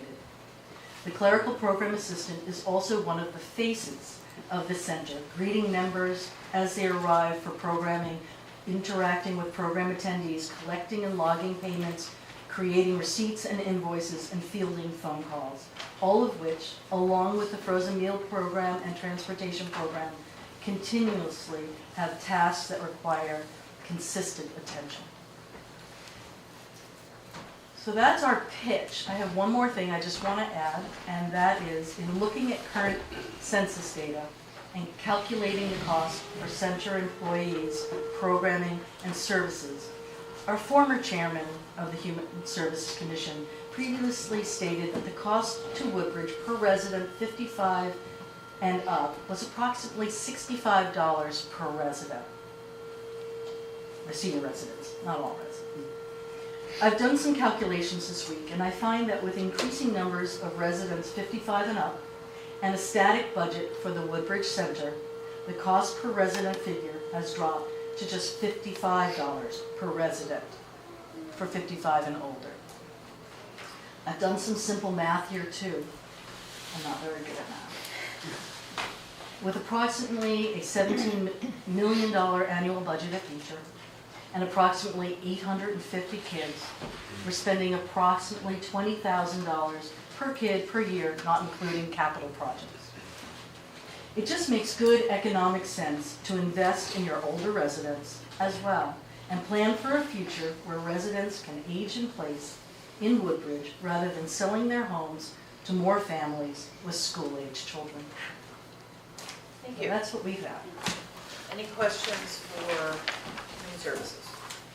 I have a question. With regards to your growing lunch program, senior lunch program, that anyone 55 and up can take advantage of that? And do those, to take advantage of that great program, do folks have to be retired or so do you happen to know what percent of those 55 and up are still working, who take advantage of who utilize the lunch program? No, I don't know that. Christy, any thoughts? No, I don't know really how we would collect that data, to be honest with you. So how do you control do you track who is utilizing the program? So there are 2 programs. There's the in-home, the delivery of frozen food, and then there's the in-person. And we send invoices to all people who receive the frozen meal delivery, so we have a bit of information about those people, and we can, find out information more about them. I'm not quite sure. There are some people that are still working with the frozen meal delivery program. I mean, there's often the case where somebody has an operation or a sudden illness, or during COVID there was a lot of people who didn't want to access supermarkets or couldn't go online and order food, but the in-person meals, you know, anybody can stop in any time and have those meals. They do have to request a meal the day before. And those people, you know, sometimes it's pickleball players like you, some are retired and some aren't. I don't think we have tracked that information. It is potential. We have a great data system called Schedules Plus that does reporting for us, and that could potentially glean that information. I'm not sure why it is a critical piece. It's not, Oh, I'm just okay, curious. you're just curious. Just Okay. trying to learn. All right, we're already taxed on how much we do for these people, so I'm not sure we're gonna create something. It's a good question, we'll figure it out. Meeting has a There's no concern in regards to what you collect in fees versus what you're paying out for these services, correct? Sure, so we collect in fees what we pay out for these services. That's what I. We do not, So it's a wash. So whether- it's a wash, Okay. right. So from that perspective, I think I know where you were getting at. Thank you. We're not spending tax dollars. To be perfectly Thank you for the clear and transparent, the delivery is on us, Okay, okay? Yep. But those people That's absolutely the service. that's the need service, that sure. service. Right. I just Other want to add also, questions? as far as the delivery, we do fit that into the transportation program around the medical rides and, you know, the other rides that we have planned. So, Right. you know, maybe on a couple days a week, or if it's around, it's And not. I only say that because I'm working and I'm going to be stopping over there for lunch. You are very welcome. We've got a great sandwich and a hot meal twice a week, so. Thank you. And thank you for all you do. During COVID, it was amazing what you guys were able to do. If for you this ask the community. staff, they're still doing that. Additionally, I could say this is, you know, coming in, just do a great job in your budget as well. And I want to thank you for that. Thank you all very much. Thank you. Sorry we took so much time. No, we still It was not here. like. Okay, library.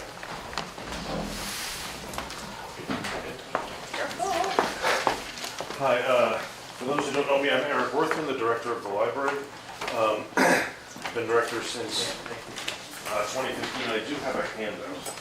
I was going to do a PowerPoint presentation, but I thought this would be more efficient. Thank you. Yeah. We are deeply grateful. It's really just a few things that I thought it would be better if you had in front of you as opposed to hearing me say the numbers and things and immediately, you know, forgetting them. Here you go. And I just want to thank, in particular, there you go, some members of the Library Commission are here tonight, including our chair, Tom Chernow, our assistant chair, Andy Doucette, and Tina Brogadier. Move this chair back. Give myself some extra room. So, like Jeanette and like Human Services, I'm going to start with a little bit of an introduction to the library for people who may be new on the boards and so forth. And that's one of the reasons, actually, if you look at the handout, that I start with the mission statement and the vision statement. Those are new, relatively new, from 2022, which is when I, along with the staff and the Library Commission, revamped our mission statement and added a vision statement. So I think if you read those, I'm not going to read them, but if you do read them, they kind of give you an idea of what we do, of what we are and what we want to be. I think it's worth emphasizing in the mission statement, the joy of reading. I think literacy is possibly the most important thing we do, and we do focus a lot on literacy, especially in the children's department. But also, I think with adults, we're very focused increasingly so on digital literacy, which is an increasing problem, an increasing issue that we are trying to focus on. I did want to say that, you know, we, like everybody, I suppose, we've had a tough few years, especially 2020 and 2021. We had some pretty significant budget cuts, and obviously we were closed in one way or another for much of 2020 and 2021. And we had a bunch of layoffs in our staff as well. We mostly have been rebuilt our staff, and the library is mostly back to normal. Our total circulation of items is now higher than it was before the pandemic, and I have some quick numbers here on that on the handout. For fiscal year 2019, which is the last full year before the pandemic, we had 130,000 circulations of physical materials, which is about the same as we have now. or in fiscal year 2023, last fiscal year. But digital materials, you'll note, has gone up from 18,000 to 26,000, which is a 46% increase, which is great. We landed a ton of ebooks and downloadable audiobooks and digital magazines and comic books and movies and all kinds of stuff. But I should mention that stuff is very expensive. An ebook for a library is significantly more expensive than a physical book. So the costs are kind of rising. That is a challenge that all libraries are facing, is how to pay for this stuff, because it is so expensive. So that's something we have been facing. Also in fiscal year 23, we had almost 500 programs with 3,800 attendees to those programs, which is a little less than before the pandemic, but it is still quite healthy. And I think this year it looks, judging by trends for this fiscal year, it should be a lot higher this year. So we're continuing to see a spike to hopefully get back to the kind of level we saw before the pandemic. And on the back of the handout, I have some charts that I got from the Connecticut State Library. Has a chart creator, which is really just an Excel spreadsheet that they have preloaded with data and have just the charts are kind of preloaded and you just choose your library. But anyway, I picked some that I think show that we are a very well used and very well loved library. And a lot of these statistics are, again, continuing to go up significantly this year compared to last year, particularly library visits. This year was about 60,000. Our fiscal year 23 was about 60,000. This year it's on trend to be about 66,000, so it is rising that's about 10% rise. And presumably it will continue to rise after that. And I did just want to offer a few comments about some things we've done this past year and things we're doing coming up. We did recently incorporate some extra duties regarding the Woodbridge Lake Mead Day and the Earth Day celebration. Those are sort of big town programs that were previously handled by Town Hall. And we're doing them now, and they're obviously great programs. And I think they do really fit well with our mission, so we're happy to do them, but obviously that is a lot of additional responsibility we're handling. We also expanded our hours in 2023.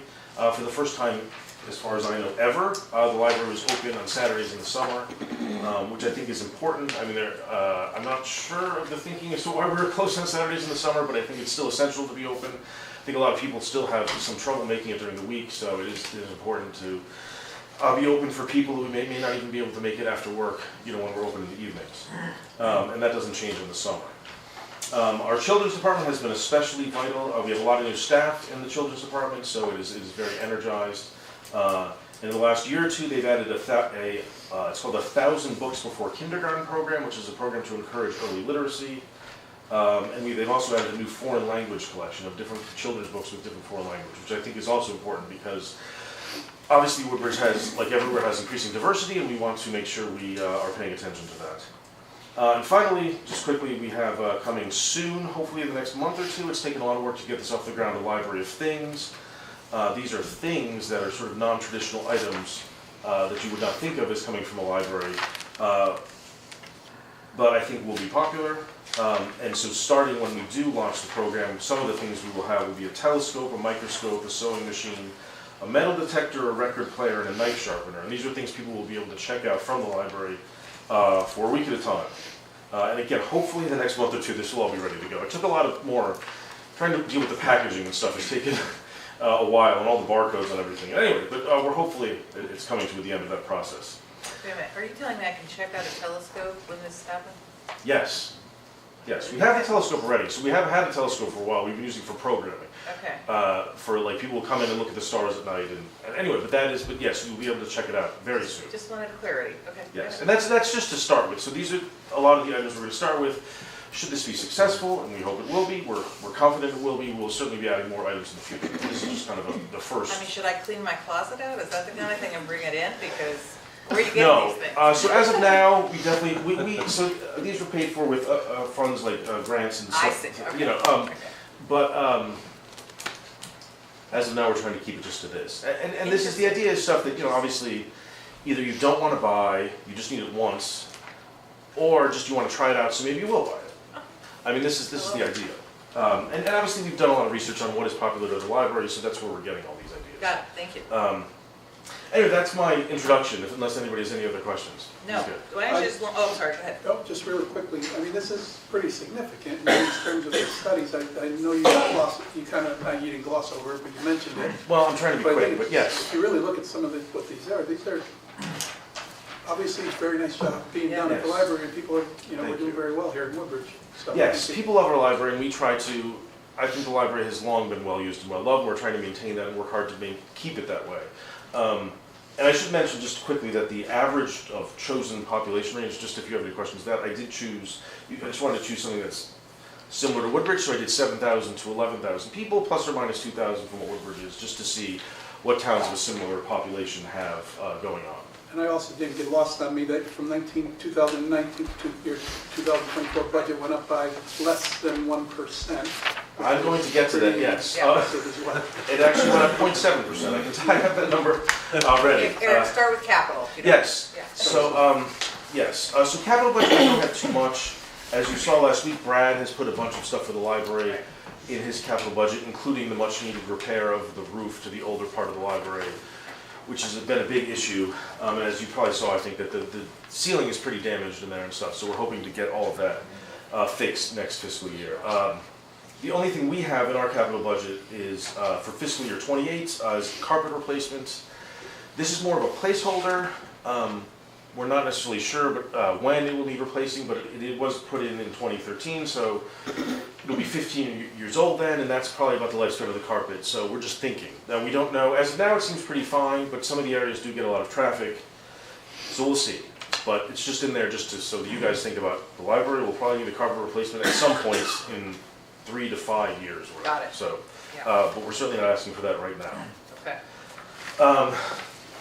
And for our operating budget, so our operating budget request is $888,479. That's a 5.66% from our FY24 adopted budget. Obviously, that is a fairly significant increase, which we are generally loath to do, but we do feel it's necessary.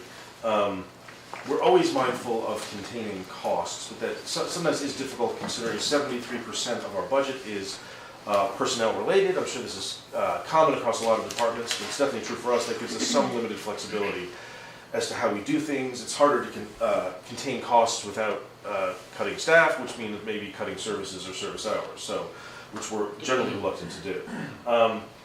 This is where I did want to look at the budget history, which is on the handout. So as Mika said, I mean, one of the first things to notice is that our budget has gone up 0.7%, or about $5,000 in 5 years, or 6 years, I guess. So that is worth noting. Inflation was 19% during that period. So I did look that up in an inflation calculator this afternoon. So it has been tough. Some of the reasons for that, you can see one is obviously we received substantial budget cut during the pandemic era of 2020, 2021. I believe that was about a 20% budget cut. I think that made sense at the time.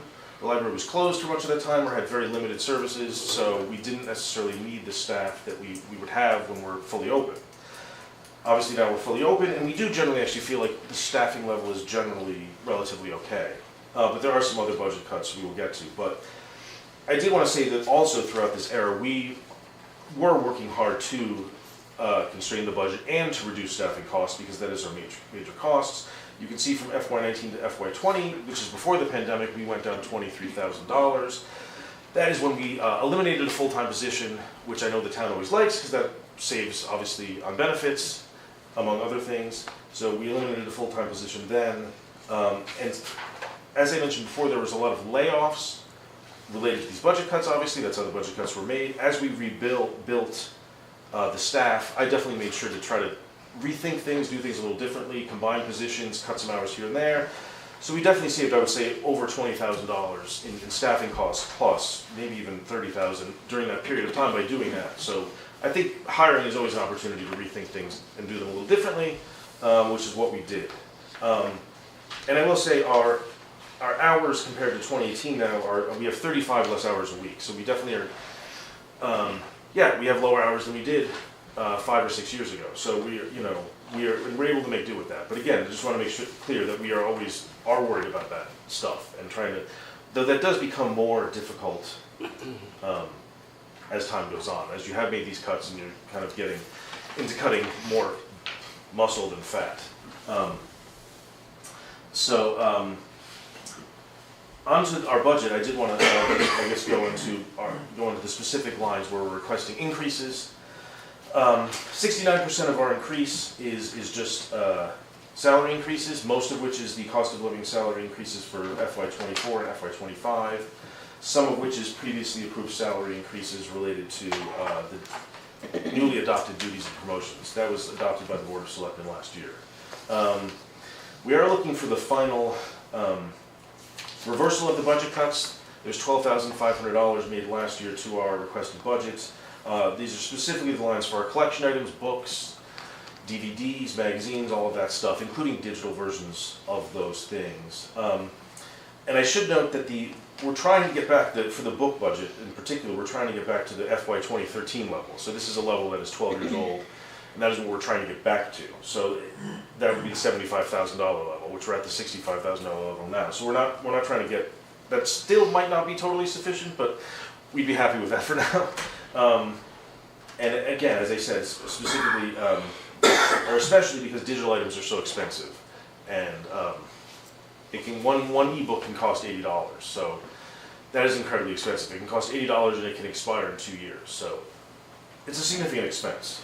And we have been using money from the Friends and from grants we get. We get grants from the state every year, and we get donations and stuff, so we've been using money from that to kind of offset some of these budget cuts, which we use a lot of these monies for a lot of things, including program, but that money is limited, and I do not think it is sustainable to keep using that money to offset these budget cuts. I think eventually the Friends are going to run out of money, and we might run out of, some of these other monies too. So, also, finally, there is $2,191 in the automation line that is for increased fees for our library consortium, Lion. Lion is a consortium of 30 libraries in the region. They provide us with a ton of stuff in a very cost-effective manner. Most importantly, they provide us with a shared cataloging system, which has all of the 30 libraries in there, which makes it very easy for people in Woodbridge to request books from other libraries. And Lion runs a delivery service itself, which is very efficient, which means you can get a book from, say, Guilford very easily, very quickly, in under a week. And that is something that would not be true with that line, because the state also runs a delivery system, but the state's delivery service is very bad. So, I hate to say it, but it's just very bad. So having this supplemental delivery service through Lion is essential, I think, to get people books. And it basically means we have a much bigger collection than we seem to. It's a collection of 30 libraries, that anybody can get a book from any of those libraries or any item very quickly. So that is wonderful. And Lion also provides us with IT services, web hosting, and they actually have an ebook collection. So some of these ebook costs that I'm talking about are actually in this automation line, because that's part of the fees they use to fund their ebook collection through Overdrive. And that's it. And the last thing was just to mention that I did find some more efficiencies and cut our circulation assistant hours to 4 hours per week, which saves $3,800 a year. And that's it. Thank you. Any questions for Eric? Can I just clarify the Lion system, which is great, I've used that and the physical library, but is the collection fee related to the Lion line item, or are they separate? They're separate. What I meant is, so yeah, they are separate totally. But in the Lion item automation, there is some of that money does go towards Lion's ebook collection, which is run by Lion and stuff. But it is a collection of ebooks. So the collection line that we have here doesn't relate to interlibrary share? No, not at all. All right, okay. That's sort of complicated. There is an option for individual, because there's, oh boy, this is complicated. There's a lot of, because ebooks are so expensive, there's a lot of budgetary pressure online in every library, because there are significant wait times to get an ebook. If anybody's ever tried to get an ebook, there can oftentimes be significant wait times. That's because they're so expensive. And Lion has been reluctant to raise their fees enough to sort of offset that. But there is a program where libraries can buy their own items that will get added to the collection, and then in this case, Woodbridge patrons would have precedence for those items in the Lion collection. So we do sometimes use our own collection money for that, which is an additional program called Overdrive Advantage. I know it's sort of complicated, but anyway, so yes, sometimes we do spend probably a few $1,000s a year, mostly from grant money, but sometimes from operating budget money, to fund additional items into overdrive's collection to lower the wait time specifically for Woodbridge patrons. Because I sometimes it can hope be... that clarified it for you. I'm sorry. You know. But the point is the wait times can be up to, they can be 6 months for a book. Well, what you and the board, what you and the library commission have always said is that being a part of Lions is value added for 100%, Woodbridge citizens. yes. And, you know, because of it turns us into almost like a statewide library. Yes. And that people appreciate that. That's the short answer. Yes. Sorry if I failed to And that's explain that. Okay, I tried. Okay. Any other questions for Eric? Just have one. What is these so library visits per capita, what is that? What is that? It means library visits per capita. It means the total number of visits divided by the number of people in Woodbridge. So I think it is an attempt to say, I mean, obviously New Haven is going to have more library visits than we do. That's what I was thinking. Because they have 130 or 140,000 people and we have 9,000. So it's an attempt to sort of adjust to So that. for number of residents, so you take the number of visits Divided by the number of divided by the residents. number of residents. Yes. So 6.64 visits per number of residents in town. Yes, exactly. How many visits for the, you know how many visits for the year? You know? It was about 60,000, as I said. 60,000 visits for the year. For FY23. And that obviously is, whatever, I mean, that is, a lot of those people are, it's gonna be multiple people coming in, I mean, obviously. And I will say that we have that number is pretty accurate, because I did purchase a new people counter, a very sophisticated people counter with ARPA money. So up until a couple of years ago, our numbers for door count and stuff was not great. So luckily we do have this new people counter, so this should be pretty accurate data. That's interesting. Yeah. Anything else? Thank you. The EV charger that's in the parking lot at the library. Yes. Does that get charged to the library or is that hit someone that doesn't mind that? It's separate. Do you know, I think it does go to the library. Yes, it's to the nearest meter. Which I think is the library. Oh, Which the is town put it in, not the library. Yes. Right. But, so the 53,000 that I see includes the cost. Correct. From that charger. Correct. Yes, I believe that's so. We also do have some solar panels on the roof of the library too, which may do the opposite. I'm not sure. Yeah. You mean it may offset? It may offset some of those charges, yes. Okay. Yes. Okay. Anything else? Do we have plans to start charging for that? We do. We do? It's in the sort of the works now. We're just ordering some additional equipment and getting the charge part straightened out. Awesome. Thank you. And will that money go to the library? No. So it will. It's a revenue. I mean, it's all. It's funny you're asking that, because that's partly why I was curious whether we had installed one on the police canopy the other night. Because I thought we had, but obviously. Yeah, it's pretty popular. Every time I drive by, there's a car there. So. Yes, or two, yes. Thank you. Thank you, sir. Thank you. Please let me know if you have any questions, obviously. Any more questions? Okay, Sean, fire. You know what I mean? It's not like our. I'll try to be a little quicker for you guys.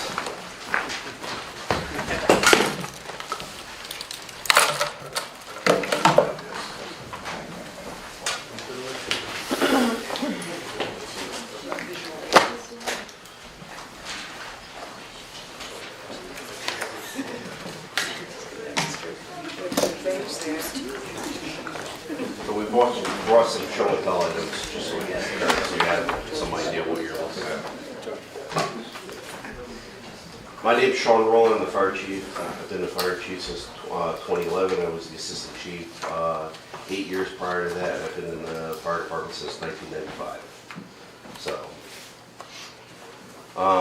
you want to start with capital? Yeah, Okay.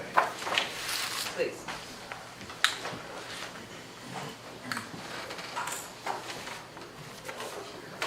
Hopefully I'm in the right order.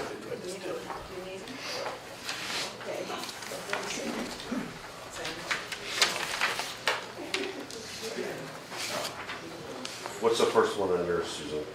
Engine 3? Okay, so engine 3 is an engine we took delivery back in 2020, and it was a lease purchase, and this is another payment for it, if I could find where engine 3 is. I believe we have one more payment, or is this it, Tony, do you know? There's two more. Two more payments. So it just goes on to We leased purchased this truck, when we took delivery back in 2020. This is our first attack engine in at a structure 5. Engine 9 is the next one. Engine 9, we haven't taken delivery on yet. Engine 9, we should be taking delivery on. We ordered it in December of 2021, and we should see delivery, I'm hoping, within the next month and a half to 2 months. So once we have delivery on that truck will go into service, and our first payment would be due. Once we take delivery on that, it's usually we have to pay it 1 year after we take delivery, so it'd be next year's budget. That truck specifically goes to all motor vehicle accidents, extrications, rescues. Sean, would you mind clarifying how many engines the fire department has? Sure, so we have,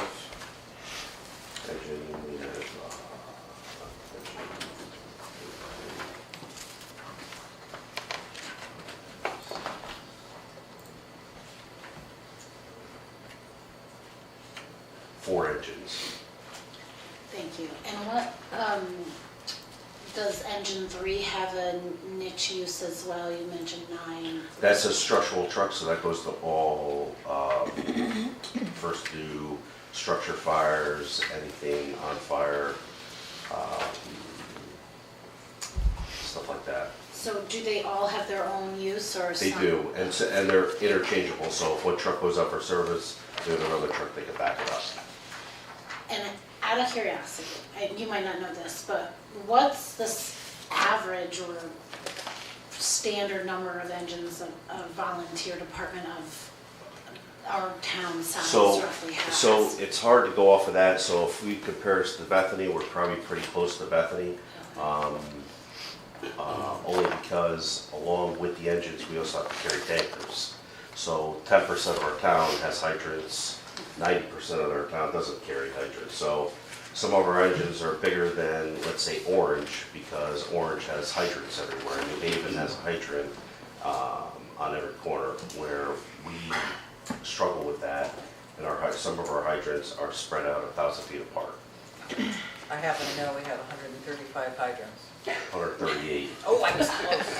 Every year I get closer. Okay. So in the town with fewer hydrants, the need for engines that can store water tanks. So we have is tanker great. trucks. So Tanker trucks. yeah, we have 2 big tanker trucks. They hold 3,000 gallons of water apiece. On those trucks, we have what we call portable ponds. They're basically swimming pools. Yeah. We drop them down in the middle of the road. Tankers pull up, we dump water. At that time, we're calling for mutual aid, and Bethany usually sends us 2 tankers. We call for Seymour, Ansonia, Prospect, depending on how big the size of the fire is. And what we do is we usually dump a tanker into a pond roughly every 3 minutes. So we flow in excess of sometimes 1,500 to 2,000 gallons of water a minute. So why don't you keep going with capital and then Sure. hold your questions just till we get to the engines. Okay. Number 3 is the air compressor. This is the backup air compressor. We replaced the compressor for the trucks. So we have 2 compressors. One is the main air compressor that keeps the air brakes up in the trucks. So on emergency fire apparatus, what we need to do is the trucks have air brakes, so we have to keep those full. So what happens is the compressor runs continuous, keeps the air pressure up in the truck, so when we get in, we start the truck, we don't have to wait 3 to 5 minutes for the air to build up into the truck before the truck leaves. As soon as we start the truck, the air tanks are full and you can drive right out. This compressor is the backup to the other compressor for the air brakes. It also does all the air tools that we have at the firehouse and maintenance to work on the trucks and to put air in the tires and all that. That other compressor's got a regulator that we keep at a certain pressure just to keep the air brakes up, because if we increase it, then we can have problems with the brakes on the trucks and basically blow the drums out, and that gets costly. Okay. And we're hoping, just to go on with that, that's extremely important. We're hoping that this compressor actually gets us through until July hopefully we can order the new one. I don't know, we've had air compressor engineering out to look at it. It is on its last leg. It was a unit that we did take over from the old building when we moved to the new building back in 2009. Car 21, that's a Suburban, that's a 2017. That car we have slated out in, I believe it's FY '27, so we want to put that on the radar for that. Did you say 21? Yeah. Yes. Chief, what do we do with those vehicles once we take them out of service? The Suburbans? Yeah. Usually we end up either trading them in or scrapping them because like the car we just talked about, car 21, it's already 7 years old. The next car we're going to talk about is another Suburban that's 13 years old. So the body rot and everything on the car is pretty significant. So that's mainly due to damage, not idling like the police department has. No, the cars really don't idle. Well, they do idle when they get to a scene, but they're not idling 24 hours a day. Thank you. Go ahead. Or do you want to wait? I don't know if. I was hoping you could of. kind of get through the whole capital program, and then we'll ask our Sure. questions. Okay. Because I know there's a lot. So car 22 is another Suburban. It's a 2011 Chevy Suburban that we purchased. It's got over 130,000 miles on it. It is showing rot. We've had some rot issues, brake lines, stuff like that. The car itself is rotting. It is 13 years old. It is due for replacement. Next one is fire hose. So fire hose, some years we need to buy it, other years we don't need to buy it. So we did get some money in our capital last year for fire hose, and we're looking for the rest of it this year. But our fire hose has to be tested once a year. We have an outside company that comes in and tests it. It costs roughly $11,000, a little bit more, give or take. And whatever hose basically fails, we have to replace. So we're in the process right now of spending roughly a little over $20,000 right now to replace the hose that's failed over the last 2 years. So a length of LDH, we call it's feeder line. It's basically you're dropping a water main on top of the road when you hook into a hydrant to feed the truck, or it's going from truck to truck. So the first truck up the driveway is usually engine 3 or engine 2. It lays that LDH, that feeder line up the driveway to the house to supply the water with the truck, and then the other trucks supply the truck that's pumping in the road up to the house, and it pumps water onto the house. So a hose, one length of LDH hose, 5-inch hose, 100 foot is roughly a little over $1,000 length. So when we talk about $20,000 or $25,000, it's really not a lot of money. It goes really quick.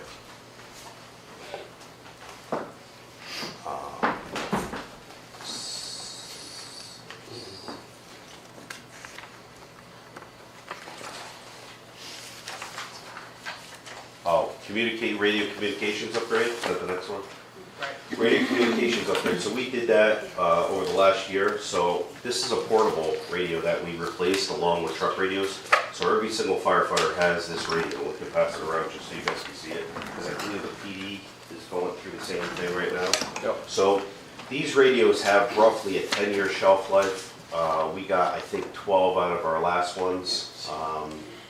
After that, they're basically, they're not reliable, the batteries, they're not supported, they become obsolete by Motorola, and it just gets too costly to fix it. So to fix a radio, it's like half the cost of a new radio, and you don't warranty or guarantee it. So during this process, we replaced all the firefighter portable radios and truck radios. So a few years ago, I know a question came up, what's the difference between what we did for a $2 million radio upgrade to where we are now on our $500,000 radio upgrade.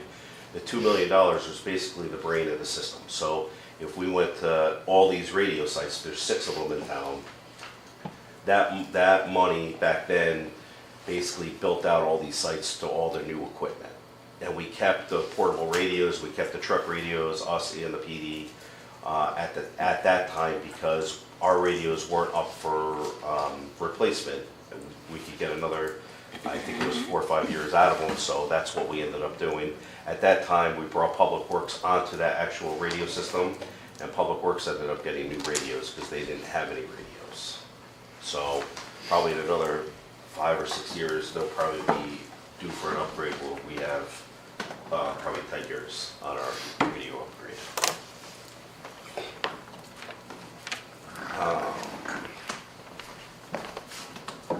What's the last one, the aerial?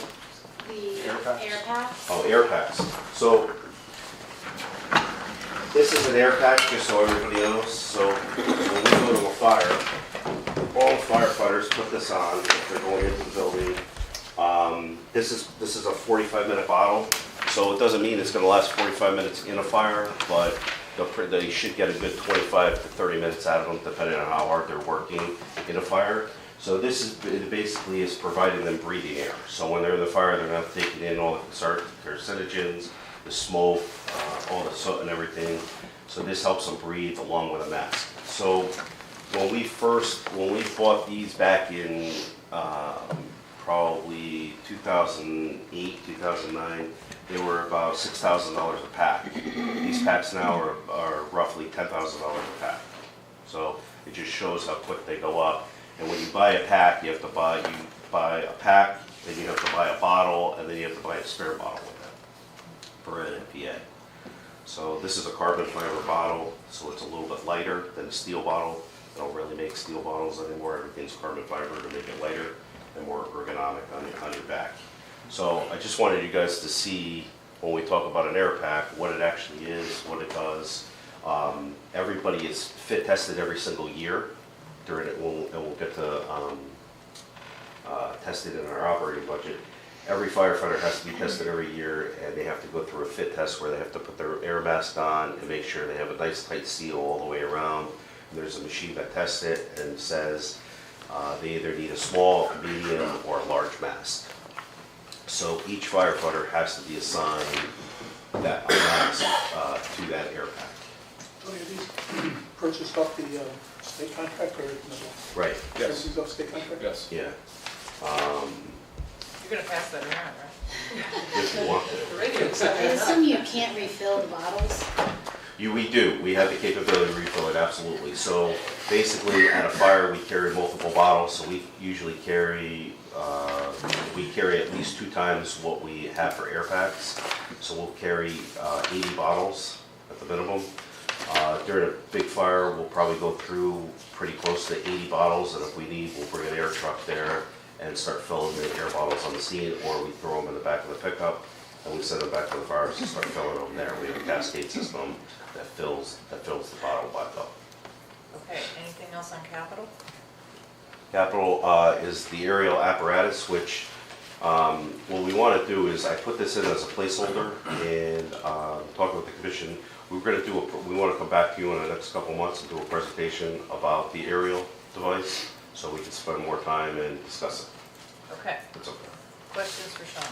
But I just want to make it known, like engine, in the capital, engine 9 that we just bought, or we bought back in 2021, is just coming in now. If we were to buy an aerial today, we probably won't see that truck for a minimum of 3 years. And probably won't have to pay for it for 4, depending on how we do it. I seem to recall that it takes like 4 years. It takes a long time. And now engines are anywhere between 24 and 30 months out if we were to order another engine today. So everything has got a huge backlog. The library has a telescope if you need it. All right, questions for Sean? And a knife sharpener Yeah, apparently too. There you go. That's the one I know. Is there any way the fire department or the police department could work together to upgrade their radios and save We do. costs? Okay. We do. Okay. So the mobile radios, all these radios are bought off the state contract. So it's already been, the number's already been negotiated. And the actual radio system itself, we all work together to work to have it. Anything else on capital? If not, we'll just move to operating.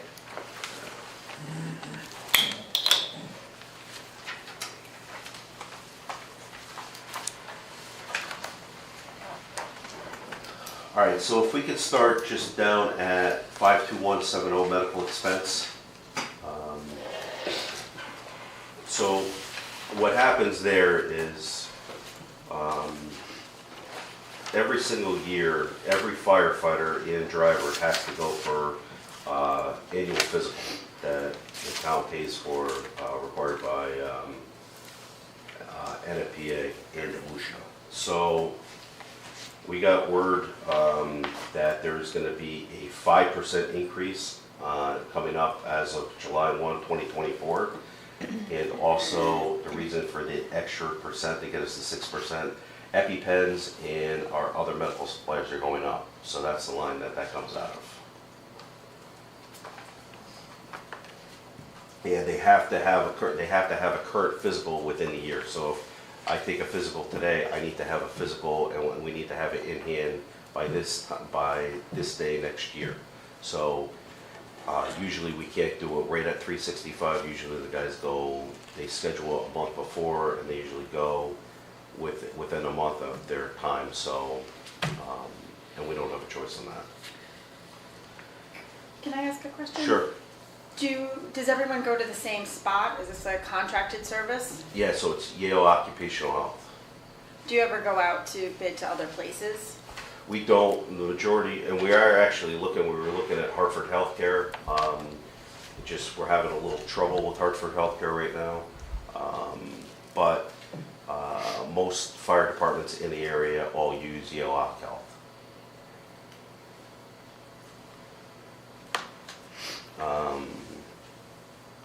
Data processing, we were told by our IT support, which they basically just took over, but they wanted us to know that there's possibly going to be an 8% increase come sometime next year.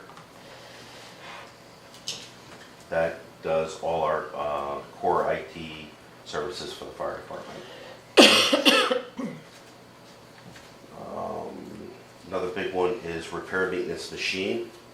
So this line basically takes care of a lot of the maintenance. So all the maintenance that goes on the trucks. So right now it's at 85,000. We're anticipated at 97.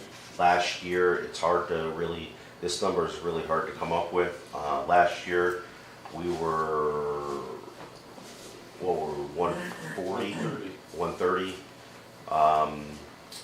Next year I think we're going to be a little higher than we are this year. We usually run into a problem if we know it by now, knock on wood. But next year we have to take the wheels off the trucks when we do the inspections, and usually sometimes we have brake issues that we have to deal with, and when we have to take the tires off, it costs us more money to take the tires off, inspect the brakes, and if whatever needs to be fixed at that point, we need to fix. So we usually have a heavy year when we have to take the wheels off the truck for inspections. That also carbs like meter repair. So this is a meter, this is a CO meter. So if you called and you had a carbon monoxide issue at your house or building, we would come and we probably have just not one, we'll have 3 or 4 to walk through your home to make sure they all constantly get calibrated. Every 30 days they're constantly calibrated unless we take a big spike. Like if we go into your house and we get 300 or 400 parts per million, we'll come back and calibrate the meter right away just so it's back at 0 again. But usually when we go in, we have 3 or 4 of these to walk through your house to see what it is. But if they need repair or whatever, this is the line that these come out of. So along with this, we probably spend anywhere between $8,000 and $10,000 in meter repair, meaning there's 4 sensors in this. So sometimes they have to be replaced, and the sensor is roughly $300 to $400 depending on the sensor. And then there's gas that when you drop this in, there's gas that goes in to calibrate the actual sensor and calibrate the meter. So the gas has gone up quite a bit. It was at $220 last year. It's at $275 this year per can of gas, and that probably does about 8 to 10 meters at a clip, 8 to 10 meters, and then the gas is no good, and then we have to get a new can. 4 gas meter last year was $700. Right now, it's $1,121 plus freight. So if the meter goes bad, or it doesn't make sense to repair 2 or 3 sensors, because by that time you're pretty close to replacing the meter. Depending on how old the meter is, we replace it, but you can see the cost has gone up dramatically. Repair, maintenance, testing. So testing is, like we talked about before, all our hose, which we basically test almost 30,000 feet of hose a year. We have to pump test all the apparatus, the tankers, the engines, the aerial, all the ladders that we have on the trucks. All the ladders have to get tested. Fit testing, like we talked about with the air mask. Stop bottle testing, meaning the bottle itself has to get tested, and then there's another test just for the actual air packet, just for the actual back part itself, the actual air pack.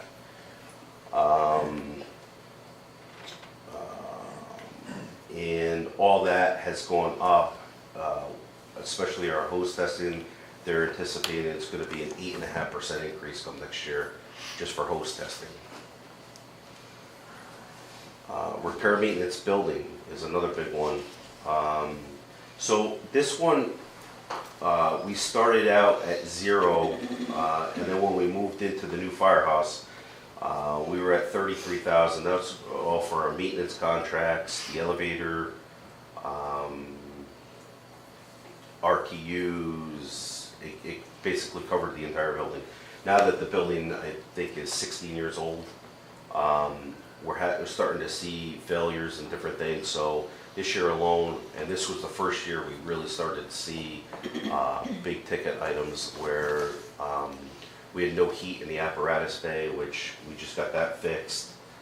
We have now our makeup air unit is having an issue with, they have to come out and take a look at it. So basically in the apparatus bay, we have to exchange air so many times, and that unit right now is not working correctly. So we have to get them to come out. We also had to do a $10,000 replacement back in, I think we came to you guys in December. It was an air tank associated with the boiler that corroded and rotted through. We had to replace that. We have 2 big circulators that circulate the water in the floor at the firehouse, which are on its last leg, and we have to rebuild them or we have to replace them. And to replace those circulators, we're probably in the area about $4,500 a piece. And we have RTUs where we're going to have to flush out the coil and clean it all out this year. So there's a lot of building maintenance that is happening this year. I think that number is okay. It might be a little high. It's really hard to judge, but once again, it's our best guess. So we might come in and we might only be 10,000 above that, or 12,000, or 15,000. It's just, I really don't know. It's more of a guess to where we're going to be. Can I ask a question about those building repairs? It sounds like as the building's aging, do you think you're inching up close to a time when maybe it becomes a capital expense or renovation expense, or are we still? So we had this discussion, me and Tony had this discussion, and like if we were to replace an RTU, it would be more of a capital expense because we're replacing it. Right. When we're fixing it and we're fixing these items, it really doesn't fall under a capital expense, it more falls under an operating expense.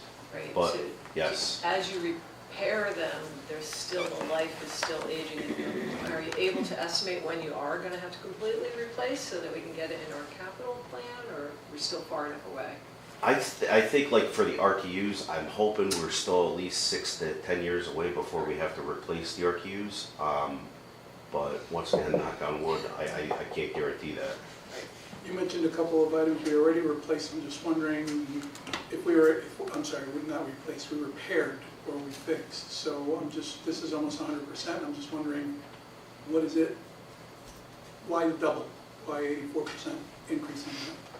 Well, no, we didn't. we haven't repaired everything. So we have multiple things breaking right now, like the makeup air unit is not fixed yet. We have what are called 911 air vacs up in the ceiling. So if you ever go into a firehouse and you see the hose coming out of the ceiling plugged into the exhaust of the truck, so basically when you start the truck up and you pull out, the exhaust fumes are going up that pipe through a filtration system and out the building.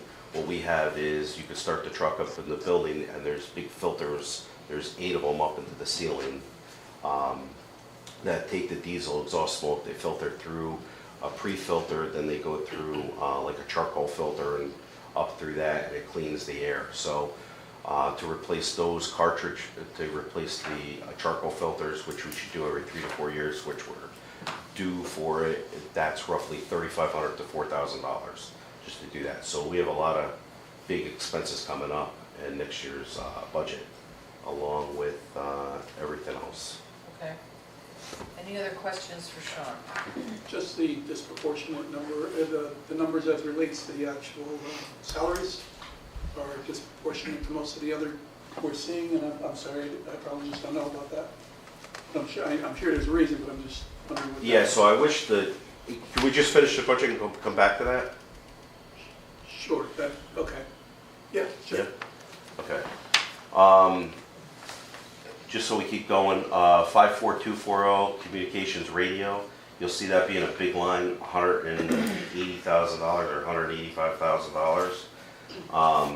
What that is that's basically the radio system and the basically we pay for labor and parts, and that covers the main brain of the radio system we were talking about. So we have a contract with Motorola. Let me see if I have it here. And we pay Motorola roughly $100 and I think it's close to $115,000 a year right now.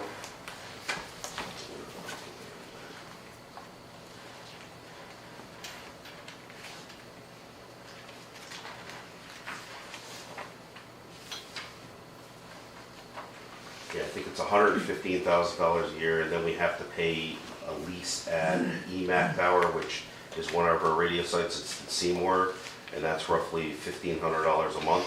That they renegotiated the lease last year, and it went up, I think, a little over $100 a month. And then we have the generators at these sites, which we have to maintain. We got fuel for the generators, we have the electricity, and we have the fiber lines that go to these sites, which we pay roughly a little over $1,700 a month in fiber connections, so the radio works. And that's on 54,240, is that? That's on 52... 54,240. Yep. But that system's not just fire, that's fire, police, and public works. Right. Professional development training. So over the last few years, classes have changed. We're doing a lot more electric vehicle fire training because more and more EVTs are out on the road right now, and we have to figure out how to put them out, because right now if we go to an EVT fire, vehicle fire, which is an electric car, we could be there for 8 hours dumping all of whatever we want on it, and it may or may not go out. So they have different ideas out there. They have fire blankets that you can put on it. You got to keep it wet, to keep it cool. They have another device that slides underneath the car, but you got to get underneath the car with the fire going and find out what cores, and then you hit a button and basically it comes up and it basically punctures the core and it tries to cool that core down. But there's a degree, I want to say it's once it passes like 185 degrees, it's like the point of no return. So it's a whole new way of looking at firefighting. We could dump all the foam we want on it, it's still not going to go out, it's still going to do. The other option that people were talking about is you get a dumpster to the site, you get the car picked up, put in a dumpster, fill the dumpster with water, You would have thought and they let it just sit there. figured that out before they put these cars on the market. Yes. That's just me, you know. So, and the other big thing is our EMP has changed, so instead of doing it every 3 years, they're requiring it now every 2 years for a refresher. And along with that, there's CMUs and everything we have to constantly keep taking throughout that 2-year program. Okay. The other one I'd like to talk about is programs for publicity. These are, this went up. We had some stock left over because of COVID, and we weren't going to the schools during COVID at that time. And these are the Little Red Fire hats, the coloring books, the crayons. That's solely what that line is. So the fire marshal does a great job along with a couple of the guys at the department to go out and do that. So to keep on doing that next year, that's what we would need to purchase. Yeah. Okay, what else? Another thing that went up was technical. That's our everyday supplies, hazmat, dry zorb, meaning speedy dry, motor vehicle accident, you're gonna put it down, trip bands, stuff like that. It's everyday supplies for the fire department. The EV car blankets are in there? What's that?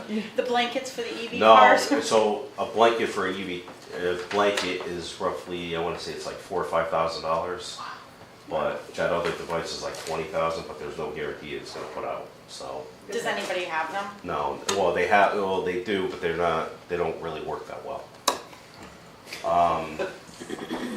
For $4,000 or $5,000, they don't. Or something that doesn't work. Yeah. Gear replacement, this is important because this is going up 50% from 30 to 45. This is actually a good thing, guys, because our junior program has increased to 13 juniors. So meaning they can join the junior program at 14, and when they turn 18, they start turning over into the fire department. So it keeps our volunteerism up. So we have some guys getting off of, we have some juniors getting off of the junior program and joining the fire department right now. We have 2 of them in Firefighter 1 as it stands right now. But a set of gear, to outfit them with gear, is roughly $5,000 a person. Between just the pants alone and the jacket alone is $3,850, and then you got to buy boots, which are $350 or $375, a hood, gloves, helmet. So it adds up pretty quick. Okay. What else do you want to highlight? Another one, just so we know, is tires. So every 7 years we have to change tires, even though they look, some of them look brand new, some of them look great, and you wouldn't change them on your car. What DOT says is after 7 years of having to wait on it 24 hours a day, 7 days a week, 365 days a year, the actual tire itself You guys don't should have a choice support the about weight. that, as I recall, right? What's that? You don't have a choice about that. We don't have a choice. So usually when we take the tires out, we see Public Works wants them, and Right. most of the time they take them and they can put them on. Try the dump library. trucks. Okay. Okay. And the last one is RWA. RWA, we don't really have a choice on this. This is, we own our hydrants in town, just like everybody owns their hydrants in the surrounding towns. Basically what this number is we have to pay to have access to the water. Doesn't matter how much water we use out of fire, it's not metered, but we have to pay to have access to the water. Okay. Any questions for Sean? The wages. Yeah. So Karen was gonna be here tonight. She was moving her daughter into school, so this was more her thing to explain. I'm gonna do the best I can with it. So, if I can just find it here.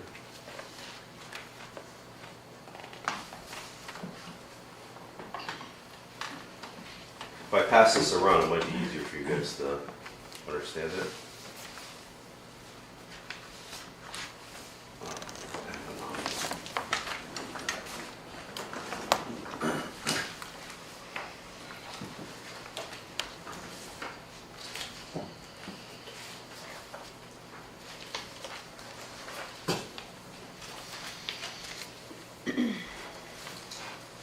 There's not enough if we could just share a little bit.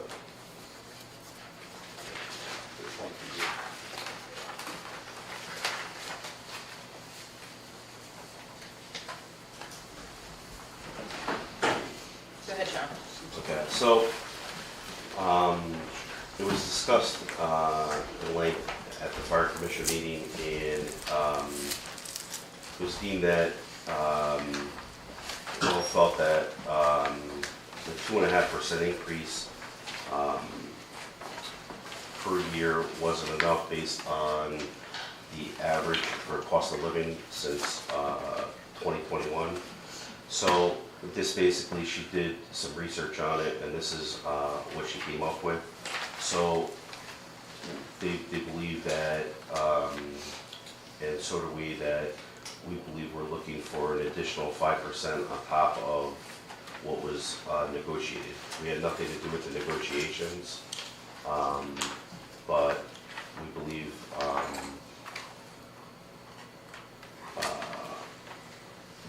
that this should be an increase this year. So just to put it in perspective, it's really not even a lot of money that was going up the 5%, the additional 5%. If you look at on the first sheet, on the bottom of the first sheet, that's what it would be. So I wish Karen was here to speak about this, and I'm sure she could go back and speak about it when she's back.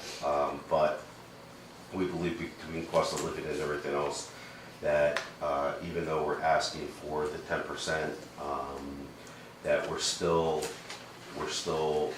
behind the curve at least by 5% of cost of living. Okay, well, we have the information, so that's very helpful. Good. All right. Any other questions for Sean? Does the fire department fundraise? We do. And if so, do you have an estimate about how much a year? I Or, I'm don't- sure it varies, but. I don't have that information tonight. Thank you. Oh, go ahead. Quick question. I'm just mindful that we have a Yeah, Good question deal on more this. invested. Yep. Maybe it's more information you could give us how it relates to area towns. And I think I understand that some of the request here has to do with keeping these competitive salaries so you don't lose people to other departments. I wondered if you had done any of that research. Yeah, so I'm more concerned on the fire marshal and the admin part, because I mean, all of our costs have gone up since 2020, and everything has gone really high for cost of living. I'm sure everybody in the private sector, even in another sector, their percentages have gone up more than 2.5%, especially for last year, and another 2.5% this year, just because of cost of living. I mean, they were issuing 8 to 10% increases, and I can tell you, mine has gone up. Multiple people that I've talked to have gone up, so I don't believe that a 2.5% increase and a 2.5% increase for next year is really, we're not even at the curve. I know a curve has happened, but we're so far behind the curve to even go up to 10% with these, especially these two individuals. I don't think it's a lot of money for what they have to do, and they worked right through COVID. We required everybody to be in. It's not like they were remote or anything else, so I believe this is justifiable right now. Thank you. Good, thank you, Sean. Okay, I think we're all set. Don't forget your airplane or whatever that is. Oh, on the last one, on the capital non-recurring, our emitters for 7,500. These are the pagers that we're talking about. These, every firefighter has issued one. They wear them on their belt. They have a belt clip, so if a call comes in, it goes off, they notify them, and then they respond to the firehouse. This is a thermal imaging camera, which looks brand new because we had to replace the cover because it cracked. But this is, we have 3 of these cameras right now, and we use them constantly. Motor vehicle accidents, looking for people in the woods, at fires. You can look through the wall and see if there's a fire in the wall, see if you can read the temperature on the wall. So just to put it in perspective, these are just some of the things that we do use. You guys are definitely, you got a lot of stuff. A lot of toys, a lot of expensive toys. Well, I get it. I didn't know we had a lot of people lost in the woods, but it's good to know that we can find them. Can't put out a fire on an electric vehicle, but we can find people in the That's right. woods. Okay, good. Thank you, Sean.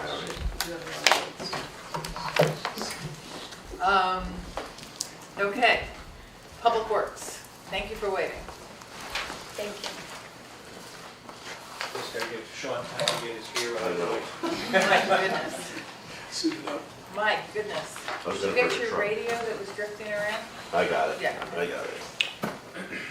Need to value. We don't want to have to buy any more of those. Right. Thank you, Sean, thank you for everything.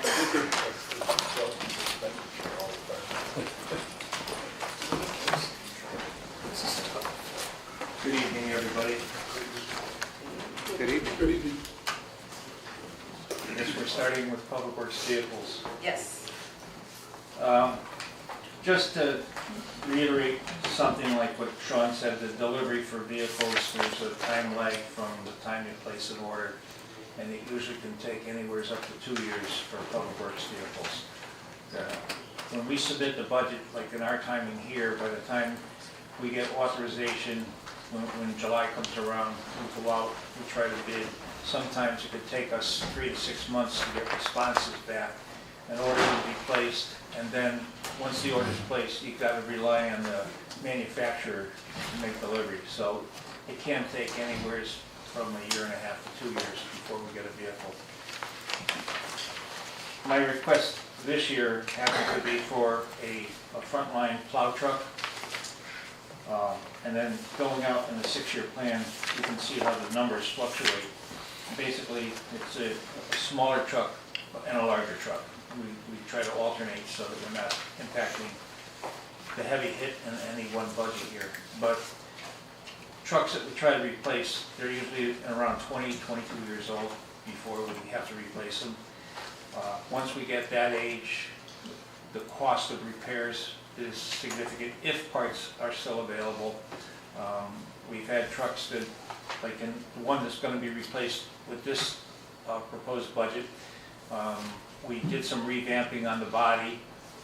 Just it's been in the last 2 snowstorms because of hydraulic problems and exhaust problems, so the repair costs can add up really fast. And of course, metal fatigue, body rot, things of that nature, it all impacts why we replace vehicles.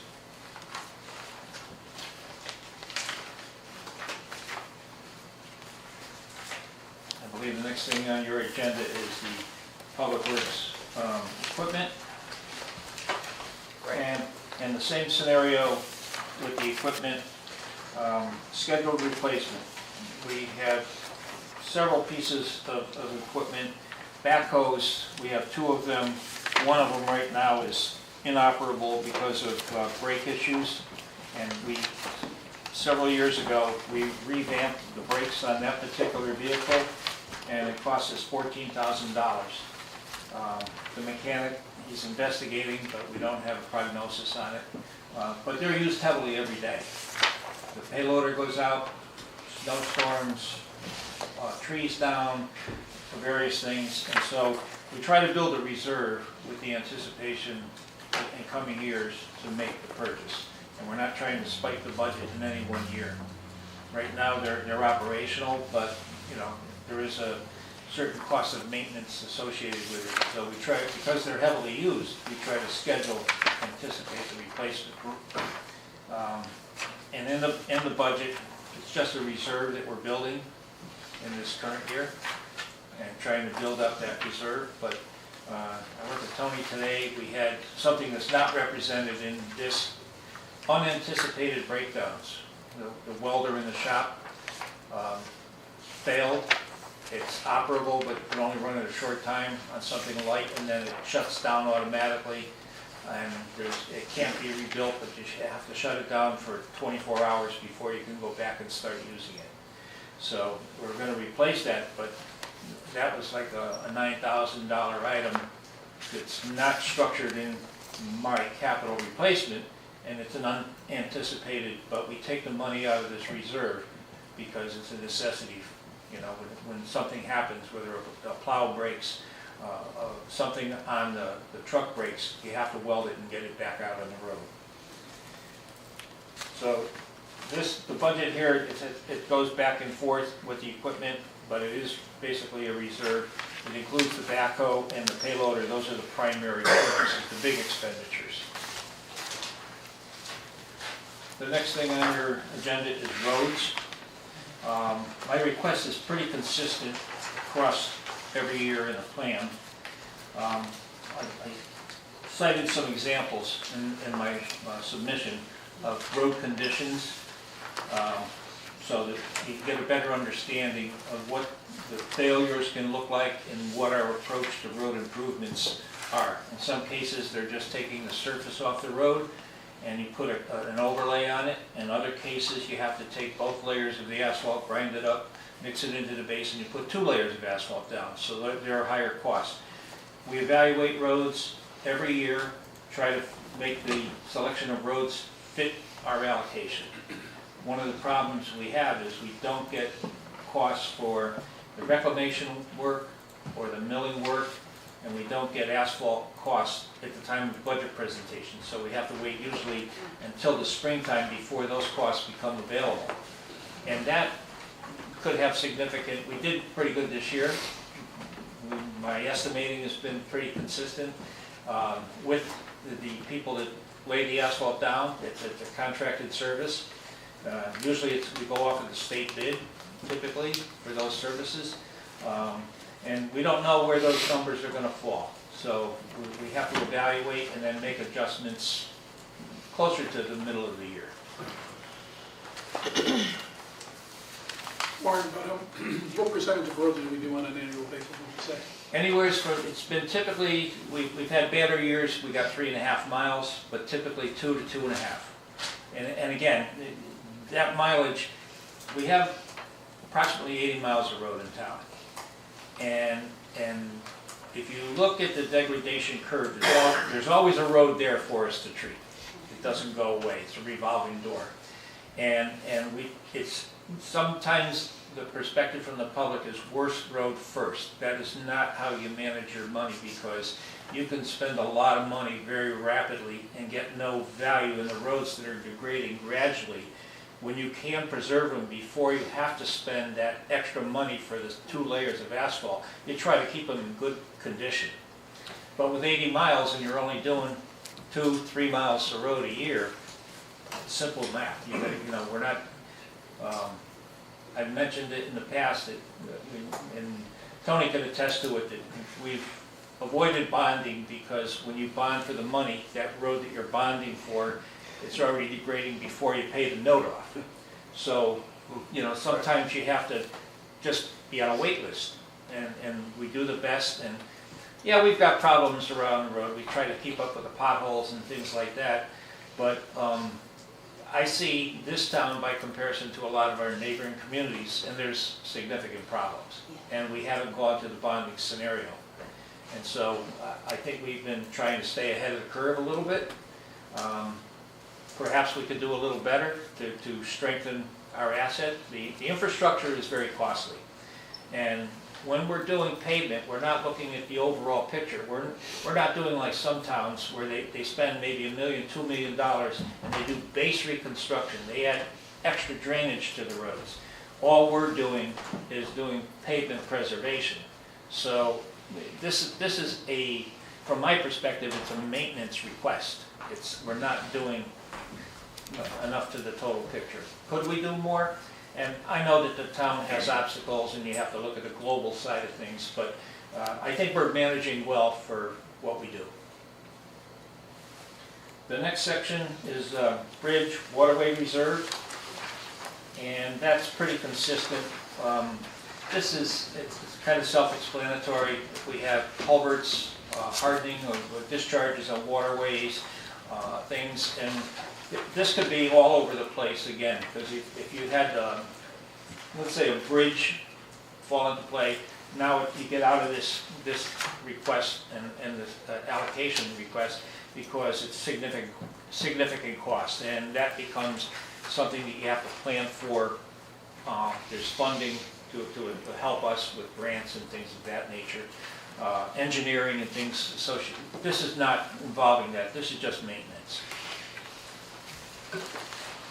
Well, may I ask, is there a plan or vision to improve increase our culverts and drainage in the context of the increased precipitation and intensity thereof? Not with this budget allocation.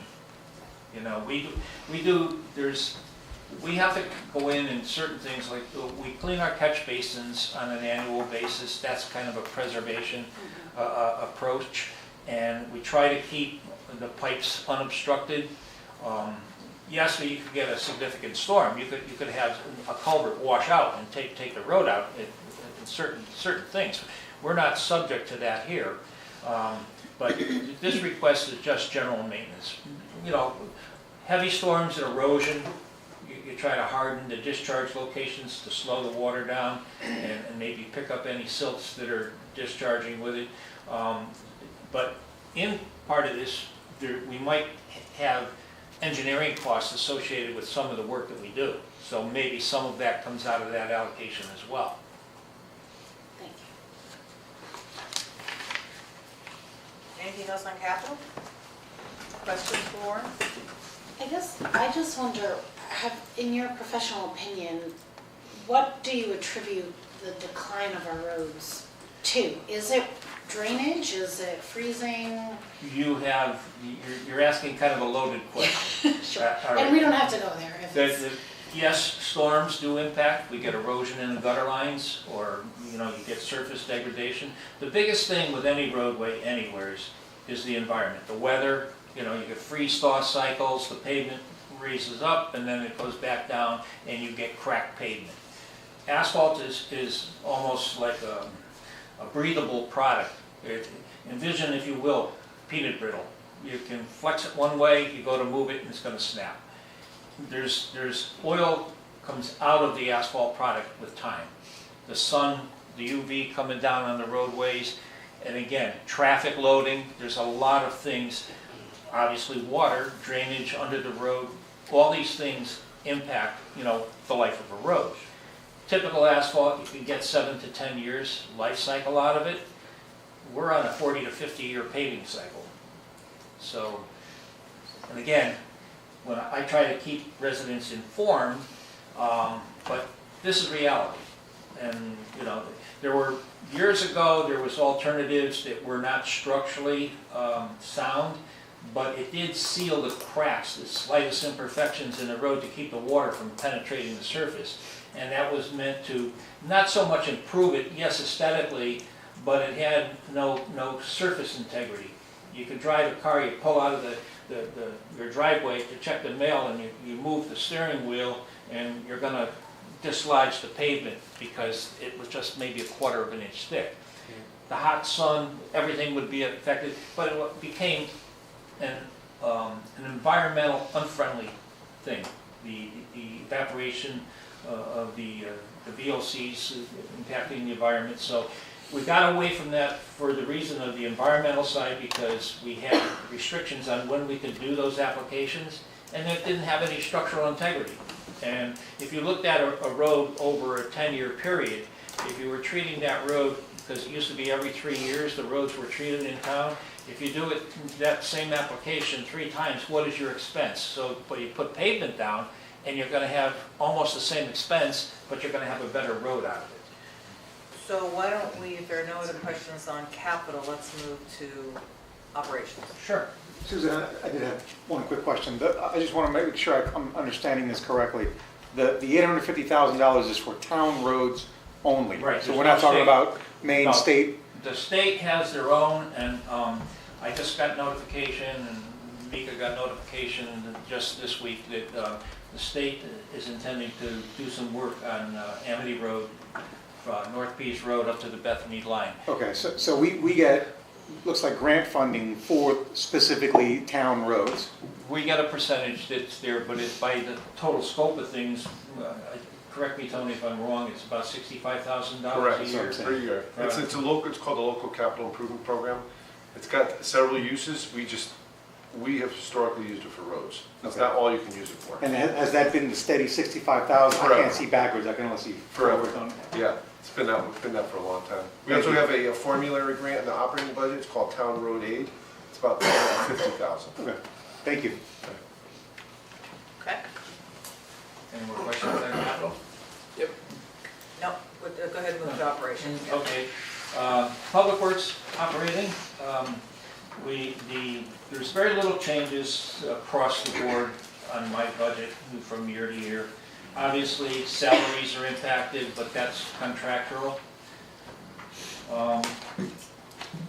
Moving through the line 53,610, it's all the contracted services, and primarily that's catch basin cleaning, trees, line painting. The services here, like the bids for catch basin cleaning this past year, they were surprising. They were like $35 a basin to up to $235 a basin. So obviously, we're going to go with the guy that's low. But those services, I don't know how much longer those prices on the lower end threshold will stay. Trees, that's a variable, but line painting is, we're using epoxy paint on the center line markings, and to do the mileage of road in town, it's roughly $85,000 to paint center line miles. There's other painting that we're obligated to do, which are crosswalks, symbols on the road, you know, the arrows, the stop bars and things like that. We have taken it upon ourselves to now do like the parking stalls in the town parking lots. We do that ourselves, and we do stop bars. It's cost savings. You still have to buy the paint, which is going up dramatically, but in-house we're not using the contractors, so we're trying to save money in that regard. But we can't do the long line or the amount of symbols in town, so that's contracted out. And we alternate that, so I might get 5 years out of the long line, but then the symbols, we could get possibly 5 years out of those. But over time, you know, it's still expensive for paint. And the only time that we really try to deviate from doing anything is if we do pave a road, we have to remark it. And so we'll pay a little bit of a premium because we're not doing volume, we're doing short. So just to get them to come to town, so we try to consolidate our work and do savings where we can. Other than that, moving on, we have line 55-130, maintenance. That line was pretty much underfunded in past years. We find that there's nothing really associated to a vehicle, but we have a lot of miscellaneous expenses. It could be nuts and bolts for plow blades, but we don't assign those specifically to a truck. We're not getting that accounting, you know, that minute for the smaller items. But we do have a lot of expenditures in that. So I requested an increase in that line because typically we underfund that line from year to year. Okay. And that's all I have on. Warren, can you speak to the buyback? I know the explanation indicates that you use a formula. Is that just a different formula than you've used in the past? It's the same formula, but I have to estimate worst case scenarios, and usually buyback doesn't meet the amount that's requested because time is used, and if the time is used by an employee, they're not eligible to buy back. But I have to account for the maximum just because it's a worst case scenario. Okay. Anything else? But the formula to derive it, the number is still the same. Okay. Warren, we've talked about this in the past, about having a budget line item for tree work. Yours is in contractual. Yes. Do you happen to know what percentage of that contractual, I know it varies, but goes to tree work? Usually I'm over budget. Usually my request, as like in this year, if I had it broken down, I'd request $100,000 for tree work. I'm spending, usually the allocation has been around 50 for me, but I exceed that, and then I have to do line transfers because it's a public safety thing. So every year it's a variable.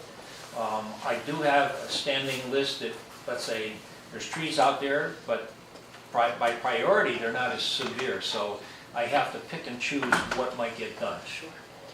For whatever it's worth, for the Board of Finance, for your consideration, there is an unprecedented amount of funding coming through the federal government, through the state, to municipalities for investments in urban and community forests and tree plantings and care and maintenance and planning.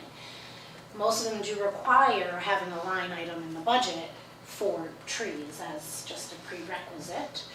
But it might be something for Woodbridge to consider applying for grants and to develop a formal inventory of the resource and make, strategic planning decisions and get grants to help Well, I offset know the there's cost. grants out there, there's been grants available at different times in different venues, and from the forestry aspect, it might be more conducive, but on street trees, because we don't have tree personnel, so we don't necessarily go out, everything is a contracted service, so we don't plant, and we don't go out pruning unless it's something that's a hazard. So some of the parameters with the grant, you have to have an itinerary. If you know you're gonna, like, let's say in a park, you're gonna plant trees or do something, I think that's more where the grants might come into play. From general maintenance, I don't know how much, I've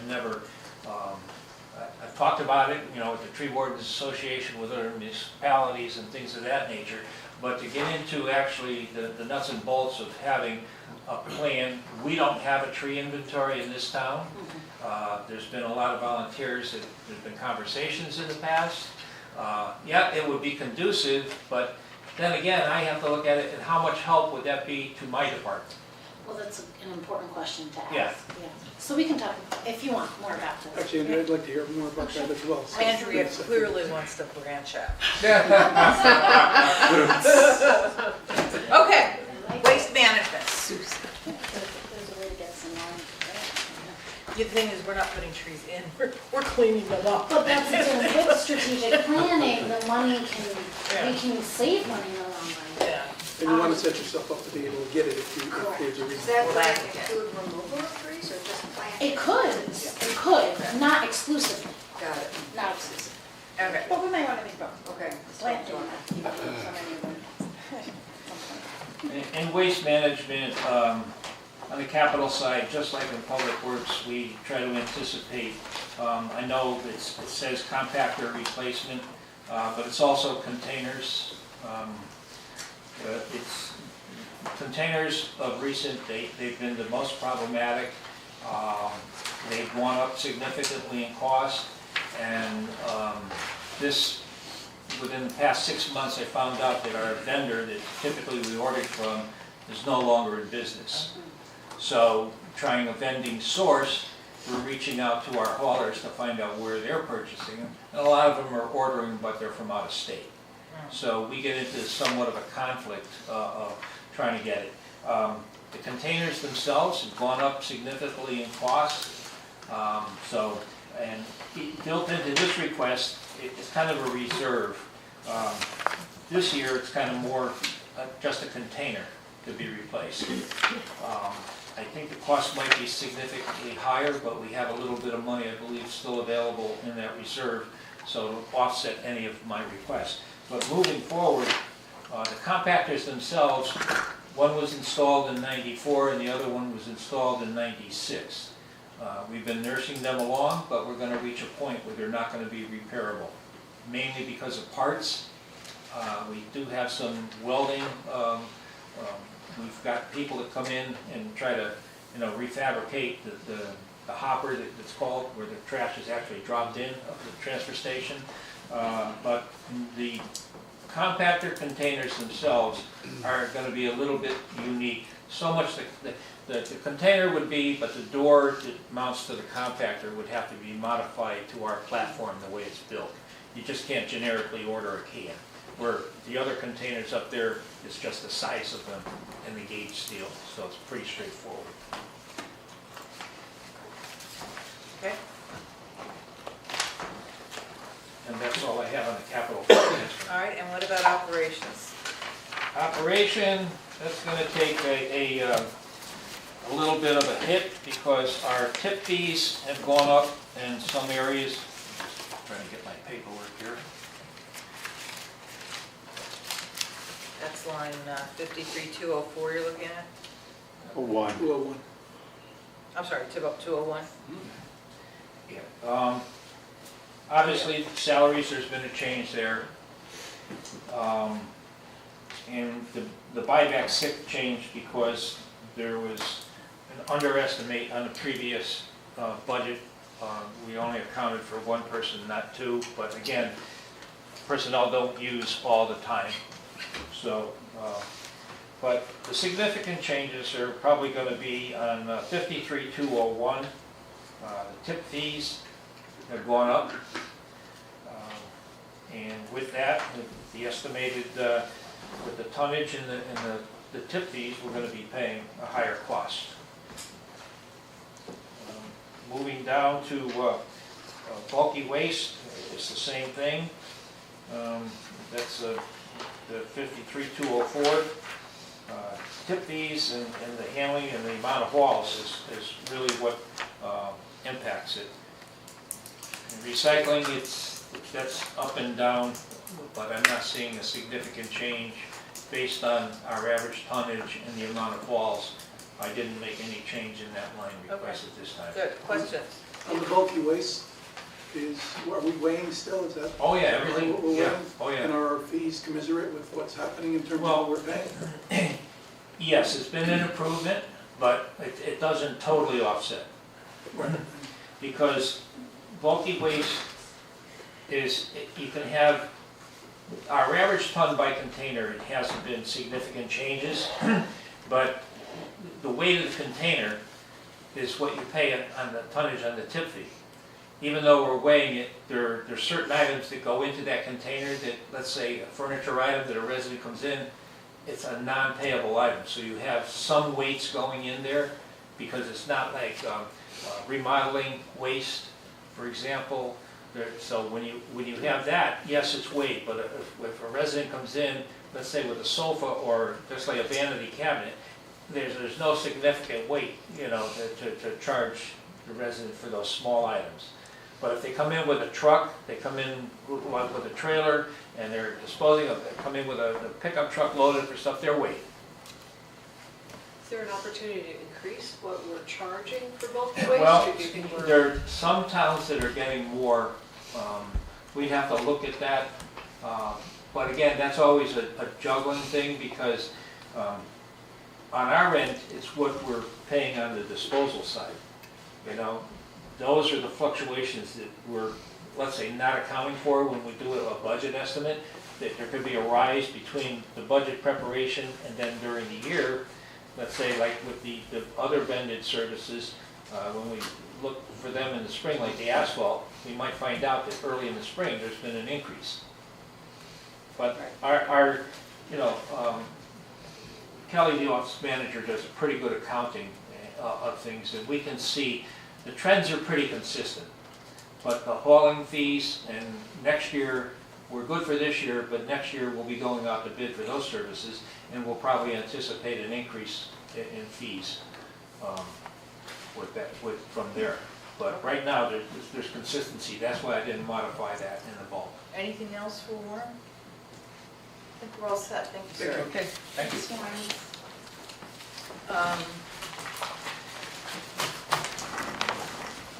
Recreation. Thank you for waiting.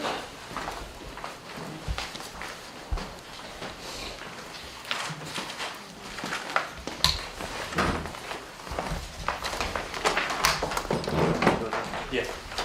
Maybe a handout. It'll explain easier for the 6-year capital budget, the first one, which is the slab. Second one. First one's a treadmill, second one would be the universal slab. Shows you what it is and what it's going to be and how it can help and impact the programs for the town of Woodbridge. My name is John Adamovich. This is John DeMeo. Just a little background. Recreation opened up in 1964. From 64 to 67, I was a camper, and I started working for Recreation in 68 till this year. So I made all 60 summer camps. I may not have worked in a year, but I've been in all 60 summer camps for the time. And I took over as director in 87. The 6-year capital budget, okay, what I have is the status of programs that we have. The shovelball court is over at the library. It's across from the library between the old firehouse, right? And we have one that's set up there, and we have another one if we needed to put in, if we ever get another space. The replacement of the skating rink, we have the skating rink minor. We're not going to use it because Timmy from the board from the Town Public Works took the old one, and we had to move off of the. If you look at the tennis courts, they're off. The water would be 24 inches at one end and 6 at the other. We couldn't balance it, so we moved over to the Allegri property, and that's a 16-inch water at one end and a 14-inch water at the other. So that's pretty well balanced. We were open 5 days. We had 4.5 inches of ice. We opened up. It was beautiful. There was 30 people, I don't know how, but it got out there. People just came, and it was beautiful. But as it is with the, Mother Nature, back to nothing. We went from 4.5 inches of ice, 4.5 inches to 1/4 of an inch now. So in the future, I'm going to be looking at something like that in the 6-year capital budget to do something different, and that could be on this slab, okay, which is great. But also we have in here, in progress, is the replacement of gymnastics equipment. We have one piece of equipment, a balance beam. At a certain point, they become too old to fix or anything like that, so we just replace it when they're. All right, if you go to the treadmill, it's the same thing with the treadmill. The first one is the treadmill, and the treadmill is the one we're putting up this year because we did one 3 years ago. A treadmill lasts about 5 years. We have to have commercial treadmills. We can't use home treadmills. We have to have commercial because so many people use our treadmills. So we replace it every 5 years. This one treadmill is at 7, so it needs to be replaced. And then down the road, the next treadmill will be 2030 in that area. So we keep replacing them as we go along for safety. And we don't throw out the treadmill. We take the treadmill, we place it into a closet. The one that's in the closet is so old that it just can't be used and sold, so we just get rid of it and we save the other one in case of an emergency, which we had one time where one of our parts broke on one of our treadmills, so we had a treadmill, we took it out of the closet, and we placed it in the hallway, and we had a treadmill. We were not down the treadmill at all, so we were able to use it. It's a safety factor for replacing of the treadmill, and that's why we're trying to do it.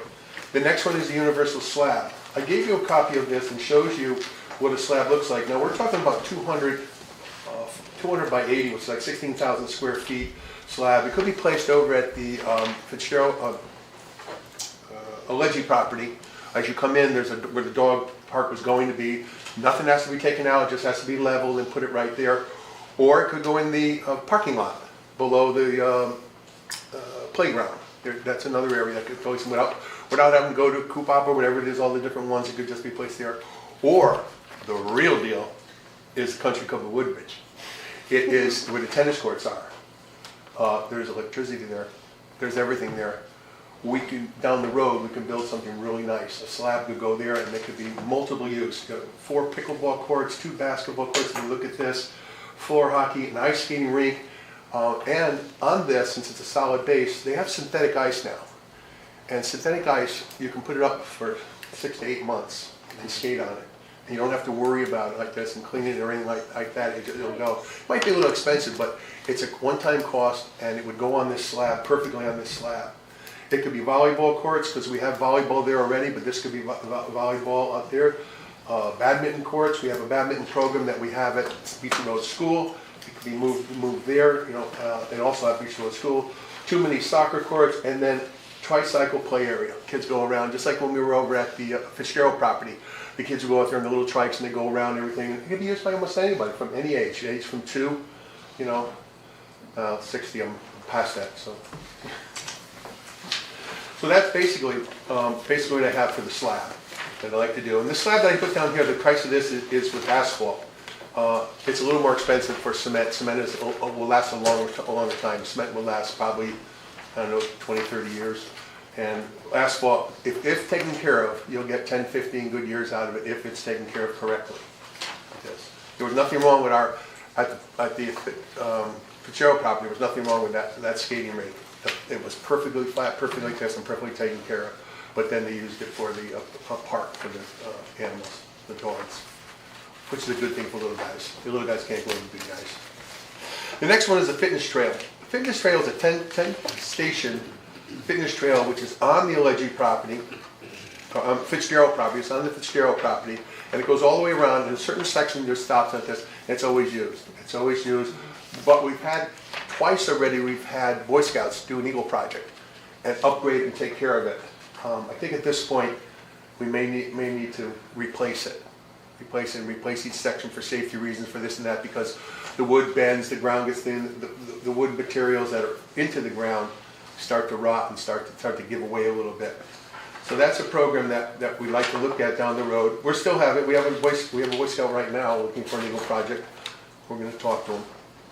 The next one is the night lighting at the courts and the fields. We're going to cancel that program. We're going to cancel that.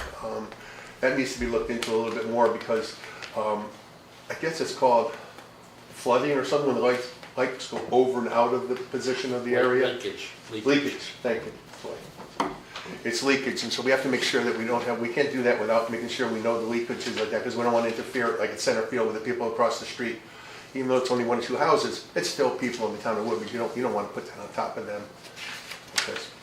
Then we go to the basketball court. I had this down on the basketball court, but this could come out. If we do the slab, the basketball courts will be on the slab. If you look at this picture, there's 2 basketball courts, 2 full-size basketball courts going that way. And you can also put a court going the opposite way, like this way. So you can have 2 courts all the way up like this, or 2 half courts like that. So that project down the road, if the slab is built, can come out of the budget, okay? And we don't have to do it if we have this program. The next one is a, well, always put this in here. Susan knows. I'm wondering if the synthetic ice needs a Zamboni. A synthetic Zamboni. If we get one, I'm driving it. Yeah, I know. That's why I'm bringing it up. Okay, never mind. Okay. We joke because I actually had a Zamboni coming up to do the ice over here like this from West Haven, but we didn't have a truck to bring it up. So, In Canada, they just use blow torches. It just melts the top layer of it ice. makes up those ice. Yeah. Now you can use a telescope. We had somebody do that once on a baseball field, decided to put a little gasoline on and then to get the ice off the field. Yeah, it wasn't too good. Let's refocus. Okay, so we're all set. It's a 90-foot diamond. I put it in there as we don't have a 90-foot diamond. And if you look at this, you know, Bethany has 2 90-foot diamonds. Oxford has 2 90-foot diamonds. Prospect, Orange has 2. Seymour has 1, and now they have 1 at the high school, so they have 2. Derby has 1, Estonia 2, Shelton. So everybody has a 90-foot diamond. The Woodbridge Fathers Baseball League does a great job of bringing the kids up through. But when they get to a certain point and they're ready to move on to a 90-foot diamond, they have to join another league. They have to join Orange, they have to join Bethany, they have to, Woodbridge has a team, I think, but they have to combine together and go play away. They always play away. Or it's a tri-town league. It's Bethany Orange. Orange and Woodbridge like this. So and a lot we of have to times go to Munson to play in a 90-foot diamond if we play up there, or we have to pay to use the Orange 90-foot diamonds down at the old tavern. Never get to use the Amity? they shut it down. That's how I was trying to get through it. When Amity has been an issue. We used to use it in the past, but then because of the resting of the fields and the maintenance of the fields and everything else, it just became a non-starter. Because we have 3 towns, and we have 3 towns with excellent athletes like this, the Amity High School and a great coach, they always make the playoffs. And they're playing all the way through to the end of the year, and then it's hot weather like this, and they have to play, and we can't go on because they're in the playoffs, like that. And so it runs into a position where we just can't use the field. So I just put this in here so that maybe somewhere down the road, we can resolve this. And that's our 6-year capital budget. Any questions on capital before we move to operations? Go. Okay. In our operational budget, I gave you another, on the packet, if you look at the second page like this, Mika asked us to put together a thing that would show the usage. Our main budget, okay, is $388,000 for part-time seasonal help. And this is why. If you look at this, fall of this year coming up, we have 248 students. Even with COVID, we still did that. And now that COVID is pretty much a little bit behind us at this, we went to the winter, and for the first time ever, 322 students. That's 35% of the Beecher Road School attendance. That's a pretty big bunch. You're looking for 20%. You're always looking for 20% of the student attendance at Beecher, but we're at 35%. Our programs are packed, they're full. They're running really good, and now we're looking for spraying in the spring coming up. So what we did was, we're a little different than other departments. We're governed a lot by minimum wage. So we took $1 hit minimum wage going into this budget. And that comes to like our budget, I'm going to ask for $63,570 overall for the budget. $46,900 of that is part-time personnel. And then there's another $2,500 for administrative raises, like John and I receive a 2.5% raise. But the rest of the budget, if you look at it, we've contained it to almost zero. There is one aspect in this budget, I was talking, and there's $5,000 that you can automatically remove from this budget. Dwight was telling me that they have a signage up this, and they're going to be putting up a sign like this, so we don't have to come up with that $5,000. So that's something that I would say you could remove from our budget without hurting us. That's a $5,000 save right there. Thank you, sir. There's one thing that comes into that $46,000 is there's a $13,600 personal add to the budget for coverage at Beecher Road School from 3:30 to 6. Beecher Road School is not over at 3 o'clock, 3:30. Beecher Road School runs with their students to 6 o'clock with their extended day program. And they want to have a security that somebody's there. So we have to provide somebody. I was asked by the superintendent, she was very polite about it, but she was very concerned about coverage at that door. We have double doors, okay? So to protect them, we have to have somebody at the first door to let people in. Then we have a recreational student at the next door that can let them into the gym. But the first door has to be somebody that is there, an adult like this, and they watch them, let them in, and let the people into the building. So that's a cost that we didn't have before. But when Beecher opens up in the school year, we're going to have somebody to cover that position like that, because we're there. And then at night at 6 o'clock, we still run till like 8, 9:30 at night with the pool, if the pool opens, and with our programs, but we can cover that because there's nobody in the school. What line item is that included in? 50320. Thank you. Part-time seasonal. Quick question about that. Is somebody going to sit in the sally port? Yes. Yes, and the doors have to be locked. Both doors have to be locked now. Right, but you can't sit in there then. What's that? That's like a safety. Sit where? In the sally port. So this is in between the two. But there is a place there, correct? Right, we have a desk there. We have a desk there. Right. Okay, I don't know. This is down the south. front door. We'll Beach talk in South. executive session about safety issues. Yeah. Well, we're talking about 3 doors. You got the first door to get in, you got the second door to get in, and you got a third door to get through. And a fourth one to the pool. You can't get to the pool because that's also locked. But I don't know where we could put somebody if we couldn't put them in that area. But the doors are locked. The doors, we usually have the front door open, let people in, and then we unlock the second one. The superintendent said, no, that can't be done. For safety reasons, the doors have to be locked. Yes. And you can't, and then you have to have somebody come and check them into the building. Okay. Okay? Any other questions? You all set? I'm all set. Thank you, sir. I think we appreciate Thank you, you John. Thank you. waiting until we got to you.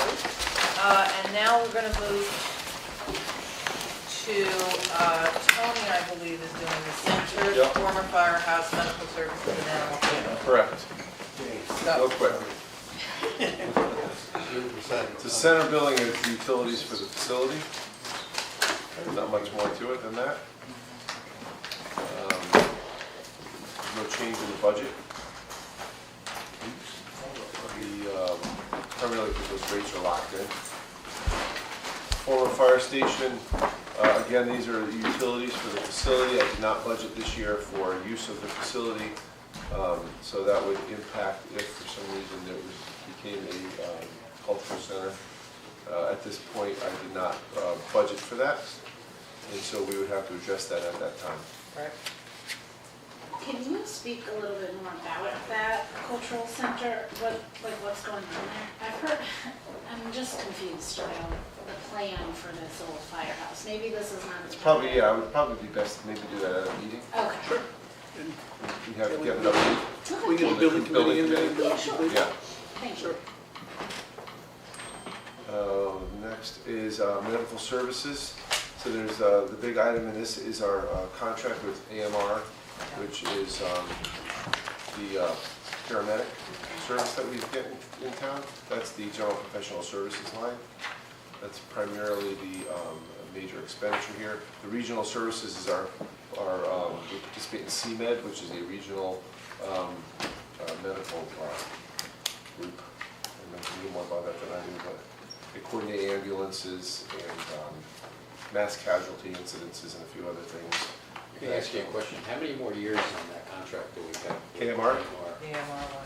I'm going to say maybe one more. Yeah, it's But coming it's pretty coming, close. I yeah. remember when I was on board. Yeah, Selectmen, I'm going to it's say coming maybe pretty one more close. year, yeah. And then it's, I think, Dwight, I think it's the end of. Pretty close. It's within a year or two, Yeah. I think. End of next year. Okay, that's the reason I'm asking. Yeah, yeah. How long does that contract usually, how long are you contracted? Been around for a About while. 5 years, I think. Yeah. 5 It years? was a 5-year agreement that they reached. Flat for a few years. It was, the first 3 So years in fact, were flat. This is going up, maybe we're near the end. Right, because the last 2 I remember it years, was right. going to go up That's and right. end or close Yeah. to it. Right, right. Yeah. It's one of the services that I think people don't realize in town that we have as far as response times for those types of emergencies, because they are so responsive in the quality of service that we get. I believe it's, and someone else might be able to help you, the difference between like a paramedic and an EMT. It's 150 hours of training versus 1,800 hours of training. We've got the 1,800 hours of training with people there. So it's, it goes along with it, but it's something that if it's in a year, we're going to have to take a look at it. Well, the contract's up December 31st, 2025. Yeah. There we go. That's what I was going to say, it's Yeah. pretty close. Well, the only thing I really have on AMR is when we have our medic and they're called out of town. I don't know, I've asked the question and I can't really get a straight answer is, AMR is supposed to backfill that position, and they're supposed to call in. I spoke with the commission on that, specifically, I had the same question. And they do, and they are supposed to, and they do replace.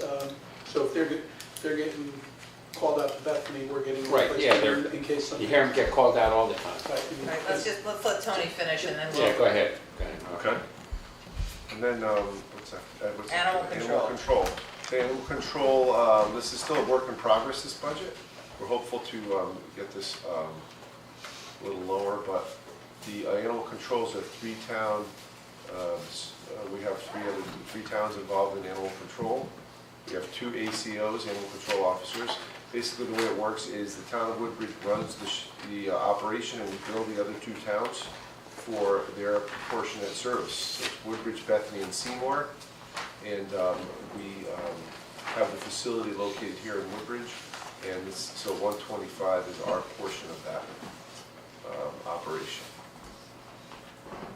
But like I said, we're making some progress on this, and so I'm hoping to have more information for your next meeting, when the selectmen meet, when finance meeting. Okay. All right, good. I think that's all for tonight. Did I miss anything? No. We're meeting on Thursday, and we will have the audit on Thursday, correct? So far, yes, I'm hoping he can come on Thursday. All right, well, okay. And Thursday's mostly, except for the first item, it's mostly stuff that I'll do. It's mostly you, right? Yeah. Okay, okay. All right, good. Has the grand list been updated? Not yet, it's due tomorrow, no, first. Okay. Yeah, so hopefully for your next meeting, because we haven't filed an extension, so I'm sure by your next meeting, I'll have an update on it. All right. Thank you. We are adjourned, folks. Thank you. Thank you.